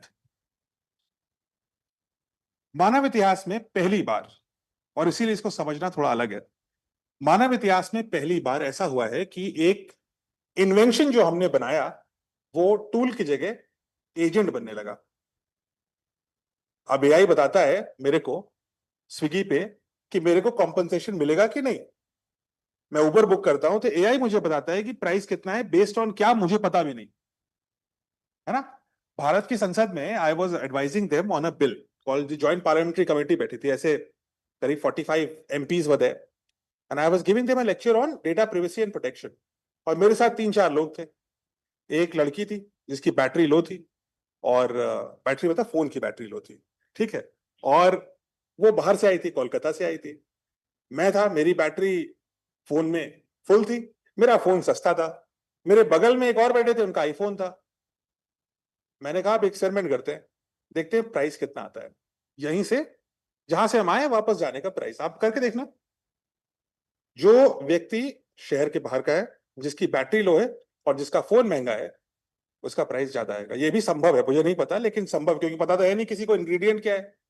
ये भी संभव है कि अगर आप एक महिला है तो आपका आपका बिल ज्यादा आएगा रात में, और अगर आप वहीं रहने वाले एक आदमी है जिसके सस्ता फोन है, बैटरी ज्यादा है, तो आपका बिल कम आएगा। अब प्रॉब्लम यह है कि हमें ये नहीं पता कि कैसे आएगा। एक बिस्किट के पैकेट पे लिखा होता है कि क्या किस चीज से बना है, लेकिन किसी टैक्सी बुकिंग कैब से लेकर के फूड एप्लीकेशन पे ये नहीं पता होता इसकी प्राइसिंग कैसे हो रही है। मतलब यह है कि हम एक ऐसे सिस्टम की तरफ जा रहे हैं जहां एआई बताएगा ह्यूमन इंटेलिजेंस को कि मेरा हश्र क्या होगा, and that is why AI is becoming an agent. सारी समस्या यही की है। आप में से कितने लोगों ने आर्टिफिशियल जनरल इंटेलिजेंस का नाम सुना है? आप तो स्टूडेंट्स हैं, बताओ कितनों ने सुना है, हाथ उठाओ। अब ये नहीं सुना है तो फिर जो आपका पहला सवाल मैंने आपको बताया था ना, उस सवाल के जवाब में आप हाथ उठाना। क्योंकि अगर आपने जनरल इंटेलिजेंस आर्टिफिशियल के बारे में अभी नहीं जानते हो तो ये आपको जानना चाहिए, क्योंकि अभी तो अंकुर फूटे हैं। ये जीपीटी से आप डर रहे हो, आप जनरेटिव एआई है, ये सब तो बच्चा है अभी। असली वृक्ष तो तब बनेगा जब आर्टिफिशियल जनरल इंटेलिजेंस बनेगी, और उस समय के लिए आप तैयार रहो। इसलिए घर जाकर के पढ़ना क्या होता है। देन यू विल, जैसे प्रोफेसर शाह बोल रहे थे, you have to be aware the way to go about, doesn't matter if you computer science और not, absolutely correct. Computer science नहीं होना जरूरी है आपको। आप जहां पर भी हैं, जिस भी रूप में हैं, we are in the process rather of training about 2 lakh students of BA in AI. Bachelor of arts के स्टूडेंट को ज्योग्राफी में एआई भी आनी चाहिए, हिस्ट्री में एआई कैसे यूज होनी है ये भी आनी चाहिए। किसी चीज पावरफुल अगर है, अगर या तो उससे आंख बंद कर लोगे तो उससे पिटाई हो जाएगी तुम्हारी, और अगर जान जाओगे तो आप उसका इस्तेमाल कर लोगे, है ना। Before I go into the presentation, पिछले 10 दिन में 2 काम एआई ने किए। पहला तो ये किया कि Shubhanshu Shukla, group captain Shubhanshu Shukla launch करने वाले थे इंटरनेशनल स्पेस स्टेशन में। आर्टिफिशियल इंटेलिजेंस ने लीक डिटेक्ट कर ली ऑक्सीजन की, और उनका मिशन को अबॉर्ट कर दिया कुछ दिनों के लिए। Saved lives. यही चीज 1980s में जब चैलेंजर के साथ हुई थी, तो चैलेंजर में आग लग गई थी और धरती पे गिरा था वो, और बहुत सारे एस्ट्रोनॉट्स की जान गई थी। लेकिन इतने ही दिनों में एक artificial intelligent driven machine call B2 bomber ने GBU 57 नाम का एक स्मार्ट बॉम्ब 14 एक पहाड़ी के अंदर डाल दिए और 300 फीट गहरा जहां लोग काम कर रहे थे वो पूरा डिस्ट्रॉय कर दिया.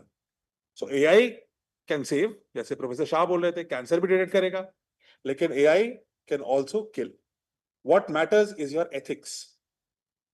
सो ethics are very important in the age of AI. और एथिक्स किसी कंप्यूटर साइंस के डोमेन नहीं है ना. एथिक्स तो फैमिली से आती है. एथिक्स और वैल्यूज आप स्क्रिप्चर से आती है, चाहे आप जिस भी रिलीजन में बिलीव करते हो. Spirituality is important in the age of AI. Family values are important in the age of AI. Integrity and honesty is very important in the age of AI. Okay? So that is something which I want to tell you. But I am a practitioner of AR, VR and AI. हम तो algorithm बनाते हैं, and in fact we operate. इसको मैं नहीं use करूँ तो चलेगा? इससे आवाज आ रही है? चलेगा ना? इसे कर लो तो. हाँ, ठीक. So I want to take you through a journey. The idea of a 21st century classroom. And I am talking from the angle of somebody who runs this whole show in many places. So we work with many, many universities across the world. And we work with many, many schools across India. We operate 12 immersion centers which deal with VR, AR and AI across India. Training 40,000 बच्चों को सिखाते हैं और करीब, जैसे मैंने आपको बताया, 1 लाख 2 लाख के करीब we are training people on AI, but these are all BA type students. ठीक है, वो भी बहुत अच्छा करते हैं, बच्चों के लिए भी जरूरी है ना. So let's, but before I do that, I want to stress to you on this. 2015 में when Dr. Kalam passed away, just before that we had written this book. It was published in November. So उनके गुजरने के बाद ये किताब आई थी, and this was our third co-authored book. And in this book we talked about India का advantage क्या होगा. 2015 की बात है, 10 साल बीत गए. But the man was so futuristic कि हमने बात करी नॉलेज सिस्टम में रैपिड चेंजेस की. ये सबसे बड़ा स्ट्रेंथ होगा अगर इंडिया उसको बदल पाए. तो चलो फिल इन द ब्लैंक्स करते हैं हम लोग, है ना. Will do a short quiz. इस बुक में भी research something called half life of knowledge. आपको पता है हाफ लाइफ क्या होता है? क्विकली रिकैप कर देता हूँ. मान लीजिए ये बोतल पानी होती है, ठीक है. अब ये मान लो यूरेनियम होता, तो कितना समय लगेगा इसको डीके होकर के आधा होने में? That is half life. उतना ही टाइम और बीतेगा तो वो आधे का आधा हो जाएगा, और फिर आधे का आधा होते होते आधे का आधा होता है. ठीक है. So that is called half life. So we went about researching कि what is the half life of cutting edge sectors. उसमें नॉलेज की हाफ लाइफ कितनी होती है, यानी कि कितना समय लगेगा कि कटिंग एज ऑफ सेक्टर है जो उस जमाने में, मतलब 10 साल पहले, उसमें कितना समय लगेगा कि उसकी आधी नॉलेज बेकार हो जाए. What do you think is the right answer? It's in months, तो लिख ही दिया है, बट हो सकता है मंथ साल से ज्यादा, 100 मंथ भी हो सकते हैं. 6 महीने. अच्छा, और कितना? थोड़ा ऊपर. इतनी बुरी हालत नहीं थी तब, है ना. 1 मंथ. अरे सर आप तो ब्रूटल है. एक मंथ तो बहुत ही कम है. हाँ, 10 मंथ. 10 month is closure. 18 नहीं, 3 या 36 मंथ थोड़ा ज्यादा हो गया. हाँ, 12 किसने बोले? 12 बिल्कुल नजदीक हो. 13 सही डायरेक्शन में नहीं आते हो तुम. ठीक है. 13 months. So it will take 13 months for everything which you know in cutting edge sector. History geography is not really the cutting edge technology. 13 months in 2015. Now if I rerun those parameters today, this number is जो आपने शुरू में guess किया था 6 months. आपने बोला था हाँ, about 6 to 7 months. पर्सपेक्टिव में डालो. आप बीटेक के स्टूडेंट हो यहाँ पे, सब नहीं होगे, जो भी सेमेस्टर करते हो 6 महीने का या ईयर का होता है, सेमेस्टर होता है ना. तो सेमेस्टर में जो शुरू होता है उसका आधा सेमेस्टर के अंत तक बेकार हो चुका होता है या सुपरसीड हो चुका होता है या उसके ऊपर कुछ बेटर नॉलेज आ चुकी होती है. यानी कि साल के एंड तक 75% नॉलेज गई. अगर आप बीटेक कर रहे हो 4 साल का, तो इफेक्टिवली कर लो मैथ, कितनी होगी? 10% भी नहीं बचेगा, है ना. Which means what I think one of the professors were talking before me is that we need to rapidly update. Gone are those days when you have to update syllabus 4 साल या 5 साल या 10 साल में एक बार. It is a time when you have to update a syllabus, वो जो sir बोल रहे थे, हर महीने. तब तो आप एजुकेशन में आगे रहोगे ना, नहीं तो आप पीछे रहे. तो this is the new education which we have to follow. Now हम क्या कर रहे हैं उस पर मैं आऊंगा, लेकिन उससे पहले let me framework this. What worked yesterday will not work today. What worked yesterday, the जो past में काम करता था, that will not work today. And that is absolutely certain to fail to call. यानी कि जो पहले चलता था वो तो अब बिल्कुल नहीं चलेगा, है ना? क्या नहीं चलता था? पहले क्या था? Yesterday education was about working with industry. We used to talk about industry academia partnership.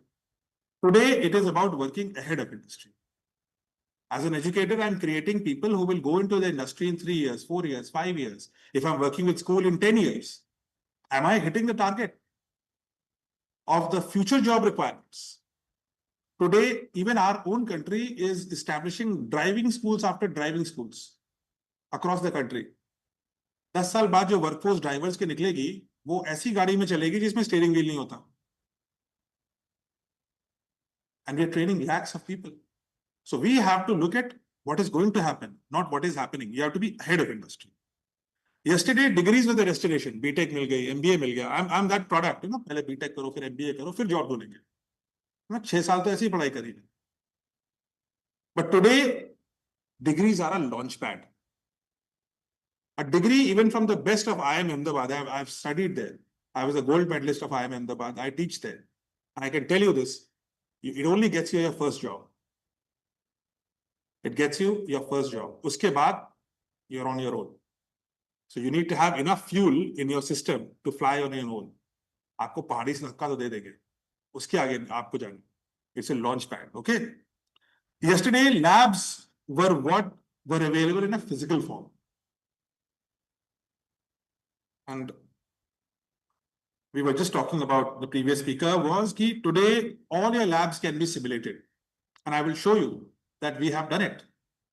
Today we are operating more than 50 labs, types of labs, which are completely VR, which are in Hindi, which are in Gujarati, which are in any language you want. And they are all built by students like you. They're not built in foreign. हमने कोई licence लेकर के lab नहीं लगाई किसी की, हम खुद बनाते हैं. और भारत के और भारतीय युवाओं में वो क्षमता है कि वो खुद ये चीज बना सके. आप बना सकते हैं, क्योंकि मैं दिखाऊंगा आपको. अभी तो हम लगा नहीं पाए, नहीं तो मैं आपको पूरी चीज दिखाता, लेकिन I show you screenshots of it. ठीक है? So believe that you can do it. Yesterday we were preparing for students for existing jobs. Sector कौन सा चल रहा है, कौन सा जॉब सेक्टर हॉट है. हमारे बीटेक में ऐसी हम बात करते थे ना, ये सेक्टर चल रहा है, ये ले लेते हैं, ये सब्जेक्ट कर लेंगे तो हो जाएगा, जॉब लग जाएगा. Today we must prepare for jobs that do not exist. 80% of students by 2030 will be in jobs which don't exist today. 80%. यानी आप लोग 2030 क्या 5 साल ही तो दूर है, जब आप लोग जॉब कर रहे होंगे तो आज वो जॉब्स में पता भी नहीं है कि क्या होती है ना. प्रॉम्प्ट इंजीनियरिंग वो किसने सोचा होगा ये भी कोई जॉब होगी, है ना. Yesterday success was measured by marks in memory. Unfortunately कई जगह मार्कशीट्स आज भी हैं, वैलिड है. But today, if you ask me from an employer's perspective, it is measured by success, adaptability and mindset. और ये तीसरा आइटम सबसे important, mindset, attitude.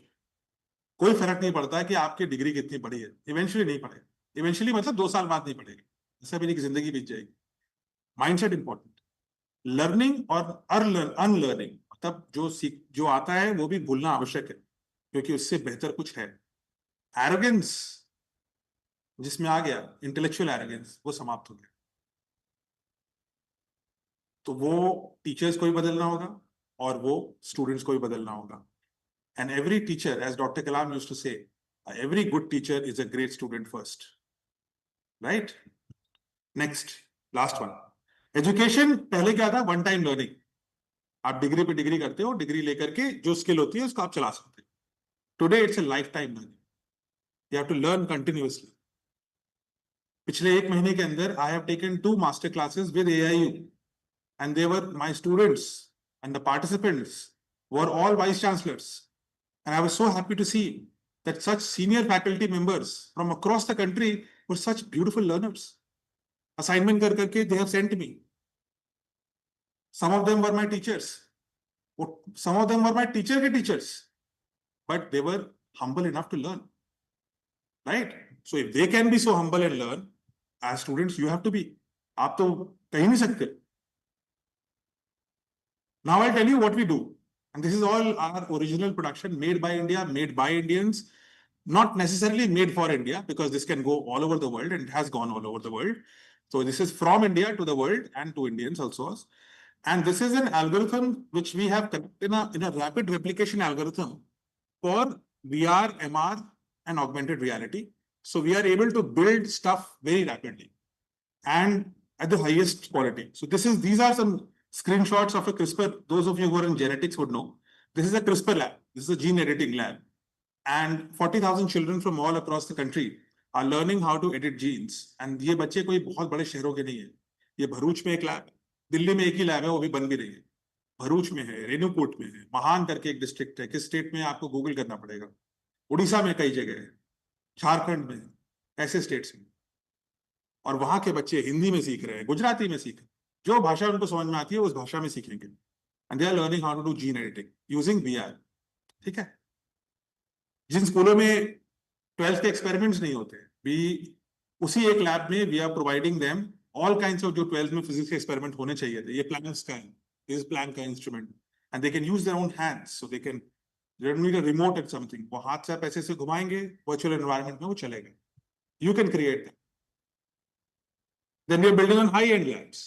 So in some universities across the country, we are setting up different subjects के लिए different labs. And these are all high-end labs. ताकि बाराबंकी, बहराइच, रायबरेली जैसे छोटे जिलों में अगर कोई बच्चा BSc पढ़ रहा है, तो वो एक्सपेरिमेंट कर पाए जिसके कॉस्ट करोड़ में होता है. This is, this one right hand में क्या है? क्या दिख रहा है? This is a CERN, Switzerland. This is a particle detector. This is the alpha particle detector at CERN. And we have virtualized the whole CERN thing. यानी कि अगर कोई BSc फिजिक्स का बच्चा पार्टिकल एक्सेलरेशन या कोलिजन का experiment करना चाहता है, तो उसको स्विट्जरलैंड जाने की जरूरत नहीं है. वो वर्चुअल एनवायरनमेंट में यूजिंग अ हेडसेट और even a computer, they can do it.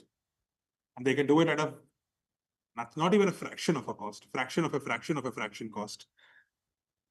On the left hand side is the nuclear reactor.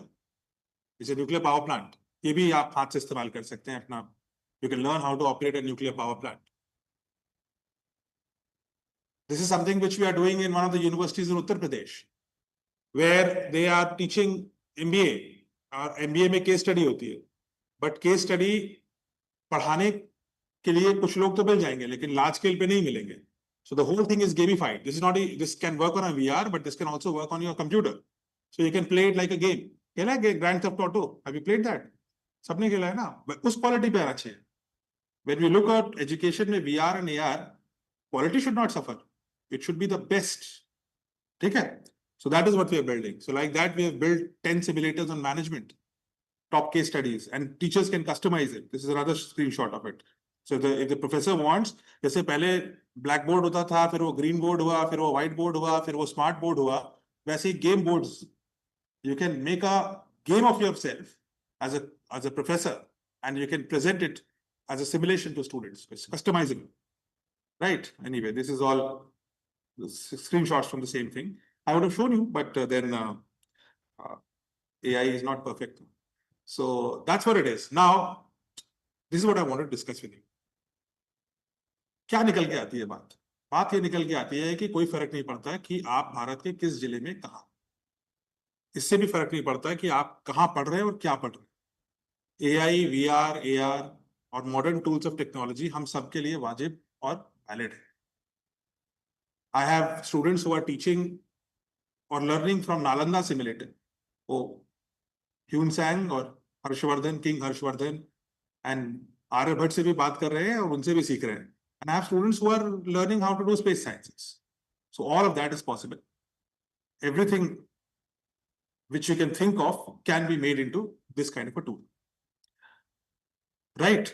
But I want to just highlight that last thing is that, and I think previous speakers has also talked about it, is that don't let technology become your master. You are the master of technology. Eventually, the world will get together and figure out at what level do we let AI affect our lives so that it doesn't disrupt our life. And that would be a critical question. सो अगर आप लोग AI की technology से तो आप सब जानते ही होंगे, लेकिन उसकी ह्यूमन साइंस को समझना भी उतना ही आवश्यक है। ठीक है, so this is my 2 cents of discussion to you. I hope I would have shown you this thing, but if anyone is willing to do that, I will be happy to arrange a visit. We operate across India, so we'll be very happy to see. We are putting one very beautiful center in Anand Vihar in Delhi, and it is a virtual Bharat Antariksh Station. So Bharat 2035 में अंतरिक्ष station बना रहा है already, 35 तक हो जाएगा। और उसमें बच्चों को ट्रेन करने के लिए, क्योंकि वो बच्चे जो आज स्कूल में हैं वो ही उसके एस्ट्रोनॉट्स बनेंगे। So we are training them on that dimension. It's happening right here. It looks like that. There are many other trainings which happen there, but it looks like the Bharat Antariksh Station. So like that, we are creating those zones. So thank you for your time, and I'll be happy to take some questions when the questions round begin. Thank you. Thank you. I was also part of the one of master class. Thank you very much, Dr. Singh. Very wonderful. But now आपका job खतरे में है, job बढ़ रहा है आपका। See, there are another kind of different type of jobs are. Yes, in fact, at one point of time when we were the students, there was no placement office in any institution. And when we started getting into this, then started placement, what does it mean? And today, many institutions run on placement. But I think the placement of tomorrow is going to be different than what was the placement today. I think अगर निचोड़ करके देखेंगे ना, सभी जो हमारे experts ने आपके साथ ज्ञान साझा किया है, उसमें ये है, you have to be the master of your own destiny. Your books, 50, 60, 70s, you have to write your own thought process. You have to write your own course of the future. But I'm confident what it is going to do. Because the example that was given, radioactivity, and all that, I think in that, it has its sustainability time period. What next is a big challenge. अगर भारत में वो गाँव देखना है जहाँ हम development देखना चाहते हैं, I have visited so many places, so many countries to feel that Bharat में ये नहीं हो रहा है, भारत में ये नहीं हो रहा है. Think it's not going to happen. विकसित भारत के लिए this youth is I don't know.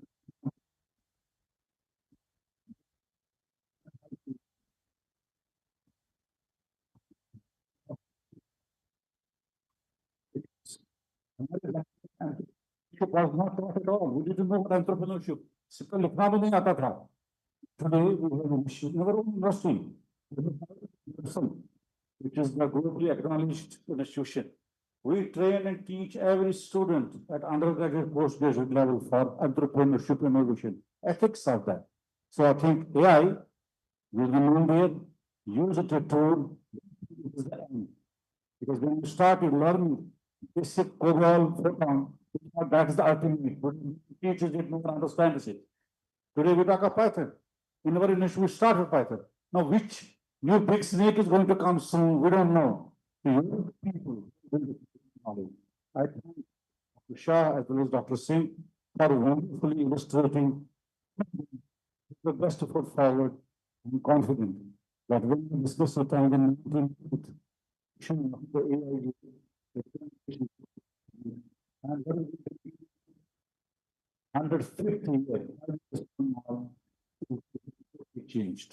Thank you very much. I would thank to me as a background learner, it was a great knowledge learned from both friends, and I'm going to invite both of them to my institution for setting up some great facilities. Today people talk about NVIDIA, there's so many. In March I was in San Jose at GTC NVIDIA Center. We were 5 days. How is it going to work? How is it related to every science? It's not only computer. College is getting very much affected. How science is going? We have a 50-year-old medical college in our institution, and we offer 25 spectrum into science. Everyone today talks about AI as a tool, not as a case. So friends, thank both our Shah and what is the way, our friend, our I don't know how much you have written. It's been a big time short and Today, the foundation of national identity. Right, so please put your emotions together. Thanks a lot. Thanks, everyone. Do you have any questions? The House of Teacher have put their in. Any questions here, please? Yeah.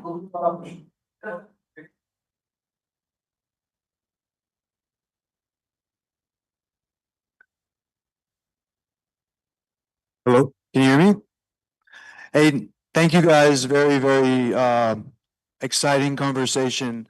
I am here actually from the US. We're working, I'm a CEO of a company called Edify Online. We're working with the AIU to help internationalize higher education in accordance with NEP 2020, which I'm sure you're all very familiar with. I represent institutions and organizations from the US who are obviously very interested in collaborating in India. So I was wondering, is there any additional collaborations that you guys have going on with your institutions, particularly around AI? And also, what can institutions export to US institutions around AI research, and the implementation of AI in the classroom? So, thank you.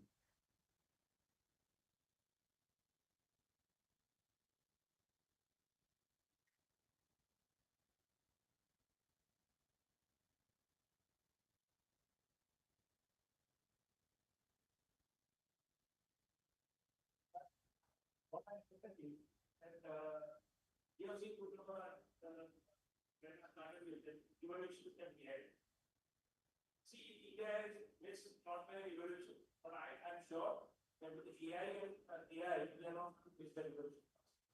The US, you rightly said, there are very few who are collaborating outside, but now, I think last month only when I was talking with Penn State Medical and University campus, and they are coming to us, and how they want studies classes, how you can utilize the knowledge that you have on implementation of translation science program which they have on campus. Right. And the beauty of this discussion was that they were not interested to offer this program with the Penn State University. They says any university coming up for this, we are okay with it. No. Right. So there are like software, we are really good. So coding, technological knowledge, and putting into the system, we are really good. And this knowledge, along with the domain expertise, is definitely helping India for this generation. So I'm sure there's going to be more and more collaboration in this direction. And now, being the highest number of youths in country, every country looks at us to ensure that they have their skills, they have this. It's reality. Whenever you today, any institute from France, Spain, US, UK, they are coming to us because they want school from us. They know these are the superpowers and they are very good. Right? I was in Nagpur last year. Florida State University. And not it is in Nagpur only. Yeah. Just near to Orlando, right? Yeah. And their medical simulation and their simulation lab. They have, yeah. No, it is in a local Nagpur, and they are very good in the aerospace and a medical school, right? And they are looking for us. Then why don't you try with us to have the programs, which can, especially in this medical and medical simulation program. There is a UT Texas San Antonio. They are also working with one of the universities in Bangalore for their medical simulation lab and the medical school labs. Right? So a lot of these universities are coming to India for these kind of programs, and AI that I'm sure that we are not going to miss this revolution. No, thank you. Absolutely. And I would like to extend, actually, I'll find you afterwards, a specific opportunity for you panelists about international collaborations, but thank you. Thank you. You see, there's a law, it's called resonance. It's a resonance. Resonance law, I'm sure you know. Resonance Every rise has a fall. Yeah. We did not rise, now we are rising. We Yeah. do not have a fall. Thank you. No, absolutely. And I think the model is changing, right? So I think historically, we're to try to get students, that's not a long-term strategic model. So we're trying to establish new framework, dialogical collaboration. So I think that is happening. So, thank you. Thanks a lot.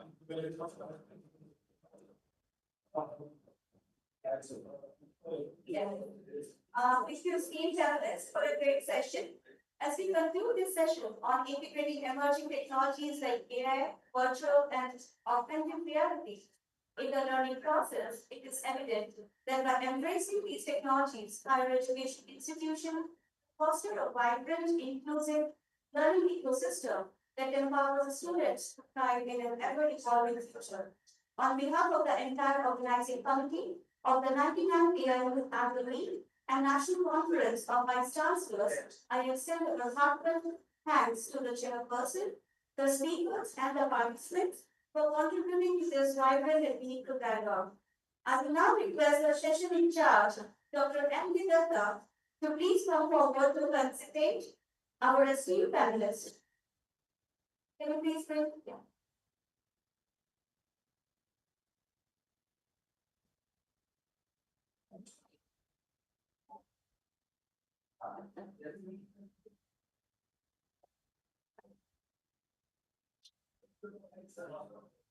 Please give a round of applause for me.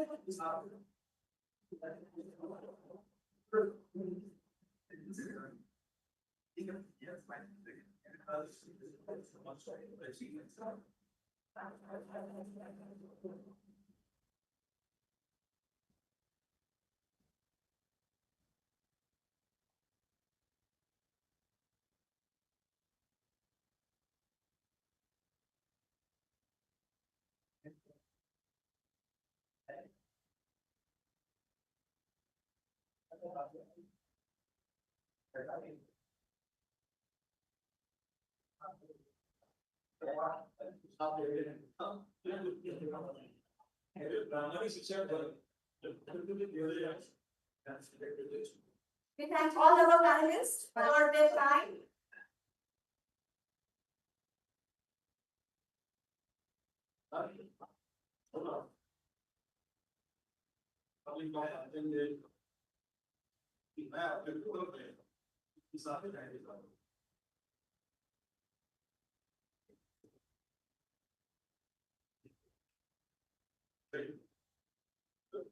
Thank you so much. With this, we close this session. Thank you.